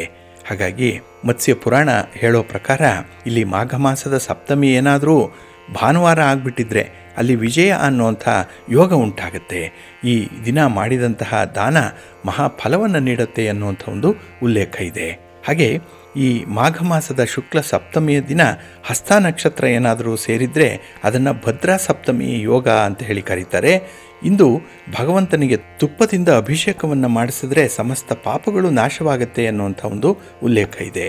ಹಾಗೆ ಈ ಸಪ್ತಮಿಯ ದಿನವೇ ಸೂರ್ಯ ಮುಂದಿನ ರಾಶಿಗೆ ಏನಾದರೂ ಸಂಕ್ರಮಣ ಮಾಡಿದ್ರೆ ಅದು ಮಹಾಜಯ ಅನ್ನುವಂಥ ಒಂದು ಯೋಗ. ಇದು ಭಾಸ್ಕರನಿಗೆ ಅತಿ ಪ್ರಿಯವಾದಂತಹ ಯೋಗ. ಈ ದಿನ ಮಾಡಿದಂತಹ ಸ್ನಾನ, ದಾನ, ತಪಸ್ಸು, ಪಿತೃತರ್ಪಣಾದಿಗಳಿಗೆ ಕೋಟಿ ಪಟ್ಟು ಫಲ ಸಿಕ್ಕತ್ತೆ ಅನ್ನುವಂಥದ್ದು ಕೂಡ ಇದೆ. ಹಾಗಾಗಿನೇ ಮಹಾಜಯ ಯೋಗ ಬರಬೇಕು ಅಂತ ಹೇಳಿದ್ರೆ ಅದು ಅಪರೂಪಕ್ಕೆ ಬರುವಂಥದ್ದು. ಇನ್ನು ಪದ್ಮಕ ಯೋಗ, ಇದು ಮಾಘ ಮಾಸದ ಶುಕ್ಲ ಪಕ್ಷದ ಸಪ್ತಮಿ ಭಾನುವಾರ ಆಗಿದ್ದರೆ ರೇವತಿ ನಕ್ಷತ್ರ ಏನಾದರೂ ಸೇರಿಕೊಂಡಿದ್ರೆ ಅದು ಪದ್ಮಕ ಯೋಗ ಉಂಟಾಗುವಂಥದ್ದು. ಇದು 1000 ಸೂರ್ಯಗ್ರಹಣಗಳಿಗೆ ಸಮವಾಗಿರುವಂಥ ಒಂದು ಯೋಗ ಅಂತ ಕೂಡ ಹೇಳ್ತಾರೆ. ಇನ್ನು ರಥಸಪ್ತಮಿಯ ದಿನ ಸೂರ್ಯನ ರಥವನ್ನು ಏರಿದ ನೆನಪಿಗಾಗಿ ತುಳಸಿ ಬೃಂದಾವನದ ಮುಂದೆ ಅಥವಾ ಮನೆಯ ಮುಂದೆ ಸೂರ್ಯನ ರಥವನ್ನು ಬರೆದು ರಥದ ಒಳಗೆ ಇರುವಂಥ ಸೂರ್ಯನಾರಾಯಣ ಕುಳಿತುಕೊಳ್ಳುವಂಥ ಪೀಠದಲ್ಲಿ ನವವಿಧವಾದಂತಹ ಧಾನ್ಯವನ್ನು ಇಟ್ಟು ಸೂರ್ಯಾದಿ ಸಕಲ ಗ್ರಹಗಳಿಗೂ ಕೂಡ ಬಲವನ್ನು ನೀಡುವಂಥ ಸೂರ್ಯನಾರಾಯಣನನ್ನು ಪೂಜೆ ಮಾಡುವಂಥ ಒಂದು ವಿಶೇಷವಾದಂಥ ದಿನ ಇದು. ಹಾಗೆ ಈ ದಿನ ಸೂರ್ಯನನ್ನು ಕೆಂಪು ಪುಷ್ಪಗಳಿಂದ ಪೂಜೆಯನ್ನು ಮಾಡಬೇಕು. ಹಾಗೆ ಪುಡಿ ಮಾಡಿದ ಎಳ್ಳನ್ನು ಪಾತ್ರೆಯಲ್ಲೇ ಹಾಕಿ ತುಪ್ಪ ಹಾಗೆ ಬೆಲ್ಲವನ್ನು ಸೇರಿಸಿ ಉಂಡೆಗಳನ್ನು ಮಾಡಿ ಇದನ್ನೇ ಚಿಗುಳಿ ಉಂಡೆ ಅಂತ ಹೇಳಿ ಕರೆಯುವಂಥದ್ದಿದೆ. ಇದನ್ನು ದಾನ ಮಾಡಬೇಕು. ಅದರಲ್ಲೂ ಈ ಚಿಗುಳಿ ಉಂಡೆಯಲ್ಲಿ ಸುವರ್ಣದ ಕಿವಿಯೋಲೆಯನ್ನು ಇಟ್ಟು ರಕ್ತ ವಸ್ತ್ರದಿಂದ ಅದನ್ನು ಮುಚ್ಚಿ ದಾನವಾಗಿ ನೀಡಿದ್ರೆ ಅತ್ಯಂತ ಫಲಗಳು ಸಿಕ್ಕತ್ತೆ. 7 ಜನ್ಮದಲ್ಲಿ ಮಾಡಿರೋಂಥ ಪಾಪಗಳು ನಾಶನವಾಗತ್ತೆ ಅನ್ನುವಂಥ ಒಂದು ವಿಚಾರ ಇದೆ. ಹಾಗೆ ಈ ರಥಸಪ್ತಮಿಯ ದಿನ ಮತ್ತೊಂದು ವಿಶೇಷತೆ ಇದೆ. ಕೆಲವರು ಅನುಸರಣೆ ಮಾಡ್ತಾ ಇದ್ದಾರೆ. ಏನಂದರೆ ಅದು ಹಾಲನ್ನು ಉಕ್ಕಿಸುವಂಥದ್ದು. ಇಲ್ಲಿ ದೇವರ ಮುಂದೆ ಹಾಲನ್ನು ಉಕ್ಕಿಸಬೇಕು ಅನ್ನುವಂಥದ್ದು. ಇಲ್ಲಿ ಯಾರ ಮನೆಯಲ್ಲಿ ಲಕ್ಷ್ಮೀ ದೇವಿ ಸ್ಥಿರವಾಗಿ ಇರಬೇಕು ಅಂತ ಹೇಳ್ತಾರೋ ಅವರು ಹಾಲನ್ನು ಉಕ್ಕಿಸುವಂತಹ ಸಂಪ್ರದಾಯ ನಮ್ಮ ಮನೆಗಳಲ್ಲಿ ಇರುವಂಥದ್ದು. ಹಾಗಾಗಿ ಗೃಹ ಪ್ರವೇಶದ ಸಂದರ್ಭದಲ್ಲಿ ಹಾಲನ್ನು ಉಕ್ಕಿಸ್ತಾರೆ. ಆದರೆ ಇಲ್ಲಿ ಬಹಳ ವಿಶೇಷವಾಗಿ ಬಲಿಪಾಡ್ಯಮಿ ದಿನದಂದು ಬಲಿಗಾಗಿ ಕೋಟೆಯನ್ನು ನಿರ್ಮಾಣ ಮಾಡಿರ್ತಾರೆ. ಅದನ್ನು ಸಗಣಿಯಿಂದ ಮಾಡಿರ್ತಾರೆ. ಹಾಗಾಗಿ ಆ ಕೋಟೆಯನ್ನು ನಿರ್ಮಾಣ ಮಾಡಲಿಕ್ಕೆ ಬಳಸಿದಂತಹ ಸಗಣಿಯನ್ನು ಒಣಗಿಸಿ ರಥಸಪ್ತಮಿ ದಿನದವರೆಗೂ ಕೂಡ ಅದನ್ನು ಇಟ್ಟುಕೊಂಡು ಅಗ್ಗಿಷ್ಟಿಕೆಯಲ್ಲಿ ಇಟ್ಟು ಕೆಂಡದ ಜೊತೆಯಲ್ಲಿ ಈ ಬೆರಣಿಯನ್ನು ಹಾಕಿ ಹಾಲನ್ನು ಕಾಯಿಸಿ ಉಕ್ಕಿಸಬೇಕು ಅನ್ನುವಂಥದ್ದು. ಇದರಿಂದ ಲಕ್ಷ್ಮಿ ಸ್ಥಿರವಾಗಿ ದಿನೇ ದಿನೇ ವೃದ್ಧಿ ಆಗ್ತಾಳೆ ಅನ್ನುವಂಥ ಒಂದು ವಿಚಾರ ಇದೆ. ಹಾಗಾಗಿ ಬಲಿ ಚಕ್ರವರ್ತಿಯ ಪ್ರಾರ್ಥನೆಯಂತೆ ಬಲಿಪಾಡ್ಯಮಿಯ ದಿನ ಮಾಡಿದಂತಹ ವಾಮನನ ಪೂಜೆಯಿಂದ ಲಕ್ಷ್ಮಿ ಸ್ಥಿರವಾಗಿರ್ತಾಳೆ. ಅಂದು ಉಪಯೋಗಿಸಿದಂಥ ಸಗಣಿಯಿಂದ ಲಕ್ಷ್ಮಿ ವೃದ್ಧಿಯಾಗ್ತಾಳೆ ಅನ್ನುವಂಥ ಒಂದು ಉಲ್ಲೇಖ ಇದೆ. ಆದ್ದರಿಂದಲೇ ರಥಸಪ್ತಮಿ ನಾನಾ ರೀತಿಯಲ್ಲಿ ವಿಶೇಷ ಫಲವನ್ನು ಕೊಡುವಂಥ ದಿನ. ಹಾಗಾಗಿ ಈ ಮಾಘ ಮಾಸದ ಸಪ್ತಮಿಯ ದಿನ ಸೂರ್ಯನ ರೋಗ ನಿರೋಧಕ ಕಿರಣಗಳೇನಿದೆ ಅದು ಅರ್ಕಪತ್ರದಲ್ಲಿ ಇರುತ್ತೆ, ಅಂದರೆ ಈ ಎಕ್ಕದ ಎಲೆಗಳಲ್ಲಿರುತ್ತೆ. ಹಾಗೆ ಈ ದಿನ ಯಾರು 7 ಎಲೆಗಳಿಂದ ಶೀತಲ ಜಲದಿಂದ ಸ್ನಾನವನ್ನು ಮಾಡ್ತಾರೋ ಅವರಿಗೆ ಸಮಸ್ತ ಸಪ್ತ ಜನ್ಮಾರ್ಜಿತವಾದಂತಹ ಪಾಪಗಳು ಕೂಡ ಪರಿಹಾರ ಹೊಂದುತ್ತೆ. ಸಪ್ತಮಿಯಲ್ಲಿ ಸೂರ್ಯನನ್ನು ಒಲಿಸ್ಕೊಳ್ಳಿಕ್ಕೆ ಇದು ಅತ್ಯಂತ ಸುಲಭವಾದಂತಹ ಒಂದು ಮಾರ್ಗ ಅನ್ನುವಂಥ ವಿಚಾರವನ್ನು ನಮ್ಮ ಹಿರಿಯರು ತಿಳಿಸ್ಕೊಟ್ಟಿದ್ದಾರೆ. ಹಾಗಾಗಿನೇ ಕೆಲವರು ಈ 7 ಎಕ್ಕದ ಎಲೆಗಳನ್ನು ಸ್ನಾನ ಮಾಡುವಂತಹ ಸಂದರ್ಭದಲ್ಲಿ ತಲೆಯಲ್ಲಿ 1 ಎಲೆಯನ್ನು, ಭುಜಗಳಲ್ಲಿ 2 ಎಲೆಗಳನ್ನು, ತೊಡೆಗಳ ಮೇಲೆ 2 ಎಲೆಗಳನ್ನು, ಪಾದಗಳಲ್ಲಿ 2 ಎಲೆಗಳನ್ನು, ಹೀಗೆ 7 ಎಲೆಗಳನ್ನು 7 ಅಂಗಗಳಲ್ಲಿ ಇಟ್ಟುಕೊಂಡು ಸ್ನಾನವನ್ನು ಮಾಡ್ತಾರೆ. ಹಾಗೆ 7 ರೀತಿಯ ಪಾಪಗಳನ್ನು ನಿವಾರಣೆ ಮಾಡಿಕೊಳ್ಳಿಕ್ಕೂ ಕೂಡ ಈ ಸ್ನಾನ ಸಂಕಲ್ಪಪೂರ್ವಕವಾಗಿರುತ್ತೆ. ಹಾಗಾಗಿನೇ ಈ ದಿನ ಎಕ್ಕದ ಎಲೆಗಳಿಂದ ಸ್ನಾನ ಮಾಡಿ ಕೆಂಪು ವಸ್ತ್ರಗಳನ್ನು ಧರಿಸಿಕೊಂಡು ಕೆಂಪು ಹೂಗಳಿಂದ ಸೂರ್ಯನಾರಾಯಣ ಸ್ವಾಮಿಯನ್ನು ಪೂಜೆ ಮಾಡುವಂಥದ್ದು, ಸೂರ್ಯನಿಗೆ ಅರ್ಘ್ಯವನ್ನು ಕೊಡುವಂಥದ್ದು. ಜೊತೆಗೆ ಈ ದಿನ ಸೂರ್ಯನಿಗೋಸ್ಕರ ದೀಪದಾನವನ್ನು ಮಾಡ್ತಾರೆ. ಕೆಲವರು ಬೆಳ್ಳಿಯಿಂದ, ತಾಮ್ರದಿಂದ ಅಥವಾ ಅಶಕ್ತನಾದಂಥವರು ಸೋರೆಯ ಬುರುಡೆಯಲ್ಲಾದರೂ ಕೂಡ 7 ಬತ್ತಿಗಳಿಂದ ತಯಾರಾದಂತಹ ಕುಂಕುಮದಿಂದ ಕೆಂಪಾದಂತಹ ಬತ್ತಿಯನ್ನಿಟ್ಟು ಅದರಲ್ಲಿ ದೀಪವನ್ನು ಹಚ್ಚಿ ದೀಪದಾನವನ್ನು ಮಾಡ್ತಾರೆ. ಹಾಗೆ ದೀಪದಾನದಿಂದ ಸಕಲ ದೌರ್ಭಾಗ್ಯಗಳು ಕೂಡ ನಿವಾರಣೆಯಾಗುತ್ತೆ. ಸೌಭಾಗ್ಯವನ್ನು ನೀಡುವಂತಹ ಲಕ್ಷ್ಮಿ ಆ ಮನೆಯಲ್ಲಿರ್ತಾಳೆ ಅನ್ನುವಂಥ ಒಂದು ವಿಚಾರ ಇದೆ. ಹಾಗಾಗಿ ಅದೇ ರೀತಿ ಈ ದಿನ ಬೂದುಗುಂಬಳಕಾಯನ್ನು ದಾನ ಮಾಡೋದ್ರಿಂದ, ಕೂಷ್ಮಾಂಡ ದಾನ ಅಂತ ಹೇಳ್ತಾರೆ, ಇದನ್ನು ದಾನ ಮಾಡೋದ್ರಿಂದ ಸಂತಾನ ದೋಷವನ್ನು ಪರಿಹಾರ ಮಾಡಿಕೊಂಡು ಉತ್ತಮ ಸಂತಾನವನ್ನು ಪಡೀಲಿಕ್ಕೆ ಸಾಧ್ಯವಾಗುತ್ತೆ ಅನ್ನುವಂಥದ್ದು. ಜೊತೆಗೆ ಬ್ರಹ್ಮಹತ್ಯೆ, ಶಿಶು ಹತ್ಯೆಗಳು ಕೂಡ ಪರಿಹಾರವಾಗುತ್ತೆ ಅನ್ನುವಂಥದ್ದು ಇದೆ. ಇನ್ನು ಜಾತಕದಲ್ಲಿ ಯಾರಿಗಾದರೂ ರವಿಯ ದೋಷ ಇದ್ದರೆ ಅದಕ್ಕೆ ಪರಿಹಾರವಾಗಿ ಈ ದಾನಾದಿಗಳನ್ನು ಅನುಸರಣೆ ಮಾಡಬೇಕು ಅನ್ನುವಂಥ ಒಂದು ವಿಚಾರ ಇದೆ. ಹಾಗಾಗಿ ಬಂಧುಗಳೇ, ತಾವು ಕೂಡ ಈ ರಥಸಪ್ತಮಿಯ ದಿನದಂದು ಈಗ ಹೇಳಿದಂತಹ ವಿಚಾರಗಳನ್ನು ಅನುಸರಣೆ ಮಾಡಿಕೊಳ್ಳಿ. ಭಗವಾನ್ ಸೂರ್ಯದೇವನ ಅನುಗ್ರಹವನ್ನು ಪಡ್ಕೊಳ್ಳಿ. ತಮಗೆಲ್ಲರಿಗೂ ಕೂಡ ಶುಭವಾಗಲಿ. ಬಂಧುಗಳೇ, ಇನ್ನು ಮುಂದೆ ದ್ವಾದಶ ರಾಶಿಯವರ ಗೋಚಾರ ಫಲಗಳು ಹೇಗಿವೆ ನೋಡೋಣ ಬನ್ನಿ. ಮೊದಲಿಗೆ ಮೇಷರಾಶಿ. ಮೇಷರಾಶಿಯವರಿಗೆ ಈ ದಿನ ಚಂದ್ರ ಮೇಷದಲ್ಲೇ ಸ್ಥಿರನಾಗಿರುವಂಥ ದಿನ. ಹಾಗಾಗಿಯೇ ಈ ದಿನದ ಕೆಲಸ ಕಾರ್ಯಗಳು ಬಹಳ ವಿಶೇಷವಾದಂಥ ಲಾಭವನ್ನು ತಂದುಕೊಡುತ್ತೆ. ಜೊತೆಗೆ ಈ ದಿನ ಶುಕ್ರವಾರ ಆಗಿರೋದ್ರಿಂದ ವಿಶೇಷವಾಗಿ ಹೊಸ ವಾಹನವನ್ನು ಖರೀದಿ ಮಾಡುವಂಥದ್ದು ಅಥವಾ ವಾಹನ ಯೋಗ ಬಹಳ ಚೆನ್ನಾಗಿದೆ ಈ ದಿನದಲ್ಲಿ. ಇನ್ನು ಈ ದಿನ ಹಣಕಾಸಿನ ಸ್ಥಿತಿಗತಿಗಳು ನೆನ್ನೆಗಿಂತ ಉತ್ತಮವಾಗಿರುತ್ತೆ. ವ್ಯಾಪಾರ ವ್ಯವಹಾರಗಳು ಪ್ರಗತಿದಾಯಕವಾಗಿರುತ್ತೆ. ಇನ್ನು ಯಾವುದೇ ರೀತಿಯ ಸ್ವಂತ ಬಿಸ್ನೆಸ್ಸನ್ನು ಮಾಡ್ತಾ ಇರುವಂಥವ್ರಿಗೂ ಕೂಡ ಈ ದಿನ ತುಂಬ ಸಮಾಧಾನ ಇರುತ್ತೆ. ಹಾಗೆ ಬರಬೇಕಾದಂಥ ಹಣ ಕೈಗೆ ಬಂದಾಗ ಮತ್ತಷ್ಟು ಯೋಜನೆಗಳನ್ನು ಸಿದ್ಧಪಡಿಸಿಕೊಳ್ಳುವಂಥ ಒಂದು ವಿಶೇಷ ದಿನವಾಗಿರುತ್ತೆ ಈ ದಿನ. ಹಾಗೆ ಈ ದಿನ ಆತ್ಮೀಯರ ಒಡನಾಟ ನಿಮಗೆ ಹೆಚ್ಚಿನ ಉತ್ಸಾಹವನ್ನು ತರುವಂಥದ್ದಿದೆ. ಹಾಗೆ ಕಷ್ಟ ಸುಖಗಳನ್ನು ವಿಚಾರ ವಿನಿಮಯ ಮಾಡಿಕೊಳ್ಳಿಕ್ಕೂ ಕೂಡ ಈ ದಿನ ಒಂದು ಔಟ್ಲೆಟ್ ಇದೆ. ಒಳ್ಳೆಯ ಅವಕಾಶಗಳು ಇರುವಂಥ ದಿನ. ಇನ್ನು ಕುಟುಂಬ ಸದಸ್ಯರೊಂದಿಗೆ ಈ ದಿನದಲ್ಲಿ ಒಂದು ಶುಭ ಪ್ರಯಾಣವನ್ನು ಮಾಡುವಂಥದ್ದು, ದೇವಾಲಯ ದರ್ಶನ ಮಾಡುವಂಥ ಒಂದು ವಿಶೇಷವಾದಂತಹ ಸನ್ನಿವೇಶ ಕೂಡ ಒದಗಿ ಬರ್ತಾ ಇದೆ. ಹಾಗಾಗಿ ಈ ದಿನ ಕೈಗೊಂಡಂತಹ ಕೆಲಸ ಕಾರ್ಯಗಳು ಬಹಳ ಬೇಗ ನಡೆಯುತ್ತೆ. ಇನ್ನು ನಿರೀಕ್ಷೆಗೂ ಮೀರಿದಂತಹ ಒಳ್ಳೆಯ ಲಾಭಗಳು ಸಿಕ್ಕುವಂಥದ್ದು, ಒಳ್ಳೆಯ ಅನುಕೂಲಗಳು ಸಿಕ್ಕತ್ತೆ. ಒಟ್ಟಾರೆ ತುಂಬ ಕಂಫರ್ಟ್ ಝೋನಲ್ಲಿರುವಂಥ ದಿನ ಇದು. ಹಾಗೆ ಈ ದಿನ ಭವಿಷ್ಯಕ್ಕೆ ಬೇಕಾದಂತಹ ಕೆಲವು ಮಾರ್ಪಾಟುಗಳನ್ನು ಮಾಡ್ಕೊಳ್ತೀರಿ. ಒಂದು ಹೊಸ ತಿರುವನ್ನು ಪಡ್ಕೊಳ್ಳುವಂಥ ಜೀವನ ಕ್ರಮ ನಿಮ್ಮದಾಗಿರುತ್ತೆ. ಒಟ್ಟಾರೆ ಇದು ಫಲಪ್ರದವಾದಂಥ ಪ್ರಯತ್ನ. ನಿಮ್ಮ ಮನೆ ದೇವರನ್ನು ಸ್ಮರಣೆ ಮಾಡ್ತಾ ಇರಿ. ಹಾಗೆ ಭಕ್ತಿಯಿಂದ ಈ ದಿನ ಸೂರ್ಯನಾರಾಯಣ ಸ್ವಾಮಿ ಆರಾಧನೆಯನ್ನು ಮಾಡಿಕೊಳ್ಳಿ, ಒಳ್ಳೆಯದಾಗುತ್ತೆ. ನಿಮ್ಮ ಅದೃಷ್ಟದ ಬಣ್ಣ ಕೆಂಪು, ಅದೃಷ್ಟದ ದಿಕ್ಕು ಪೂರ್ವ ದಿಕ್ಕು, ಅದೃಷ್ಟ ಸಂಖ್ಯೆ 1. ವೃಷಭರಾಶಿ. ವೃಷಭರಾಶಿಯವರಿಗೆ ಈ ದಿನ 12ರ ಸ್ಥಾನದಲ್ಲಿ ಚಂದ್ರ ಇದ್ದಾನೆ. ಇದು ವ್ಯಯಸ್ಥಾನ. ಹಾಗಾಗಿನೇ ಕೈಗೊಂಡಂತಹ ಕೆಲಸ ಕಾರ್ಯಗಳು ಸ್ವಲ್ಪ ನಿಧಾನವಾಗಿ ನಡೆಯುತ್ತೆ. ಅದರಲ್ಲೂ ಈ ಕಾನ್ಸಂಟ್ರೇಷನ್ ಲೆವೆಲ್ ಅನ್ನುವಂಥದ್ದು ಸ್ವಲ್ಪ ಕಡಿಮೆ, ಮನಸ್ಸು ಚಂಚಲವಾಗಿರುತ್ತೆ. ಹಾಗಾಗಿನೇ ಕೆಲವು ಕೆಲಸ ಕಾರ್ಯಗಳನ್ನು ವಿಶೇಷ ಮುತುವರ್ಜಿಯಿಂದ ಮಾಡುವಂಥ ಒಂದು ಉತ್ಸಾಹವನ್ನು ಕಳ್ಕೊಂಡಿದ್ದೀರಿ. ಇನ್ನು ಕೈಗೊಂಡಂಥ ಕೆಲಸ ಕಾರ್ಯಗಳು ನಿಧಾನವಾಗಿ ನಡೆಯುವಂಥದ್ದು, ಆತುರತೆ ಅನ್ನುವಂಥದ್ದು ಯಾವ ಕಾರಣಕ್ಕೂ ಕೂಡ ಇಟ್ಕೊಳ್ಬೇಡಿ.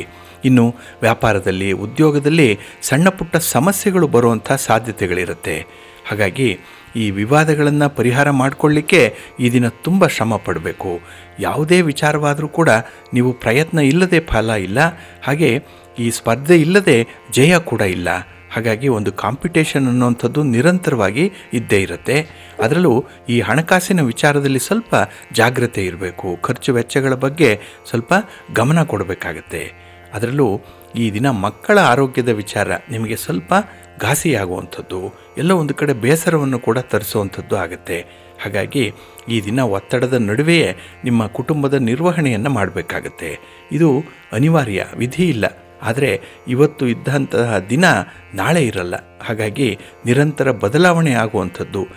ಗಚ್ಚತಿ ಇತಿ ಜಗತ್ತನ್ನೋ ಹಾಗೆ ಈ ದಿನದ ಪರಿಸ್ಥಿತಿ ನಾಳೆ ನಿಮಗೆ ಸುಧಾರಣೆಯತ್ತ ಇರುತ್ತೆ.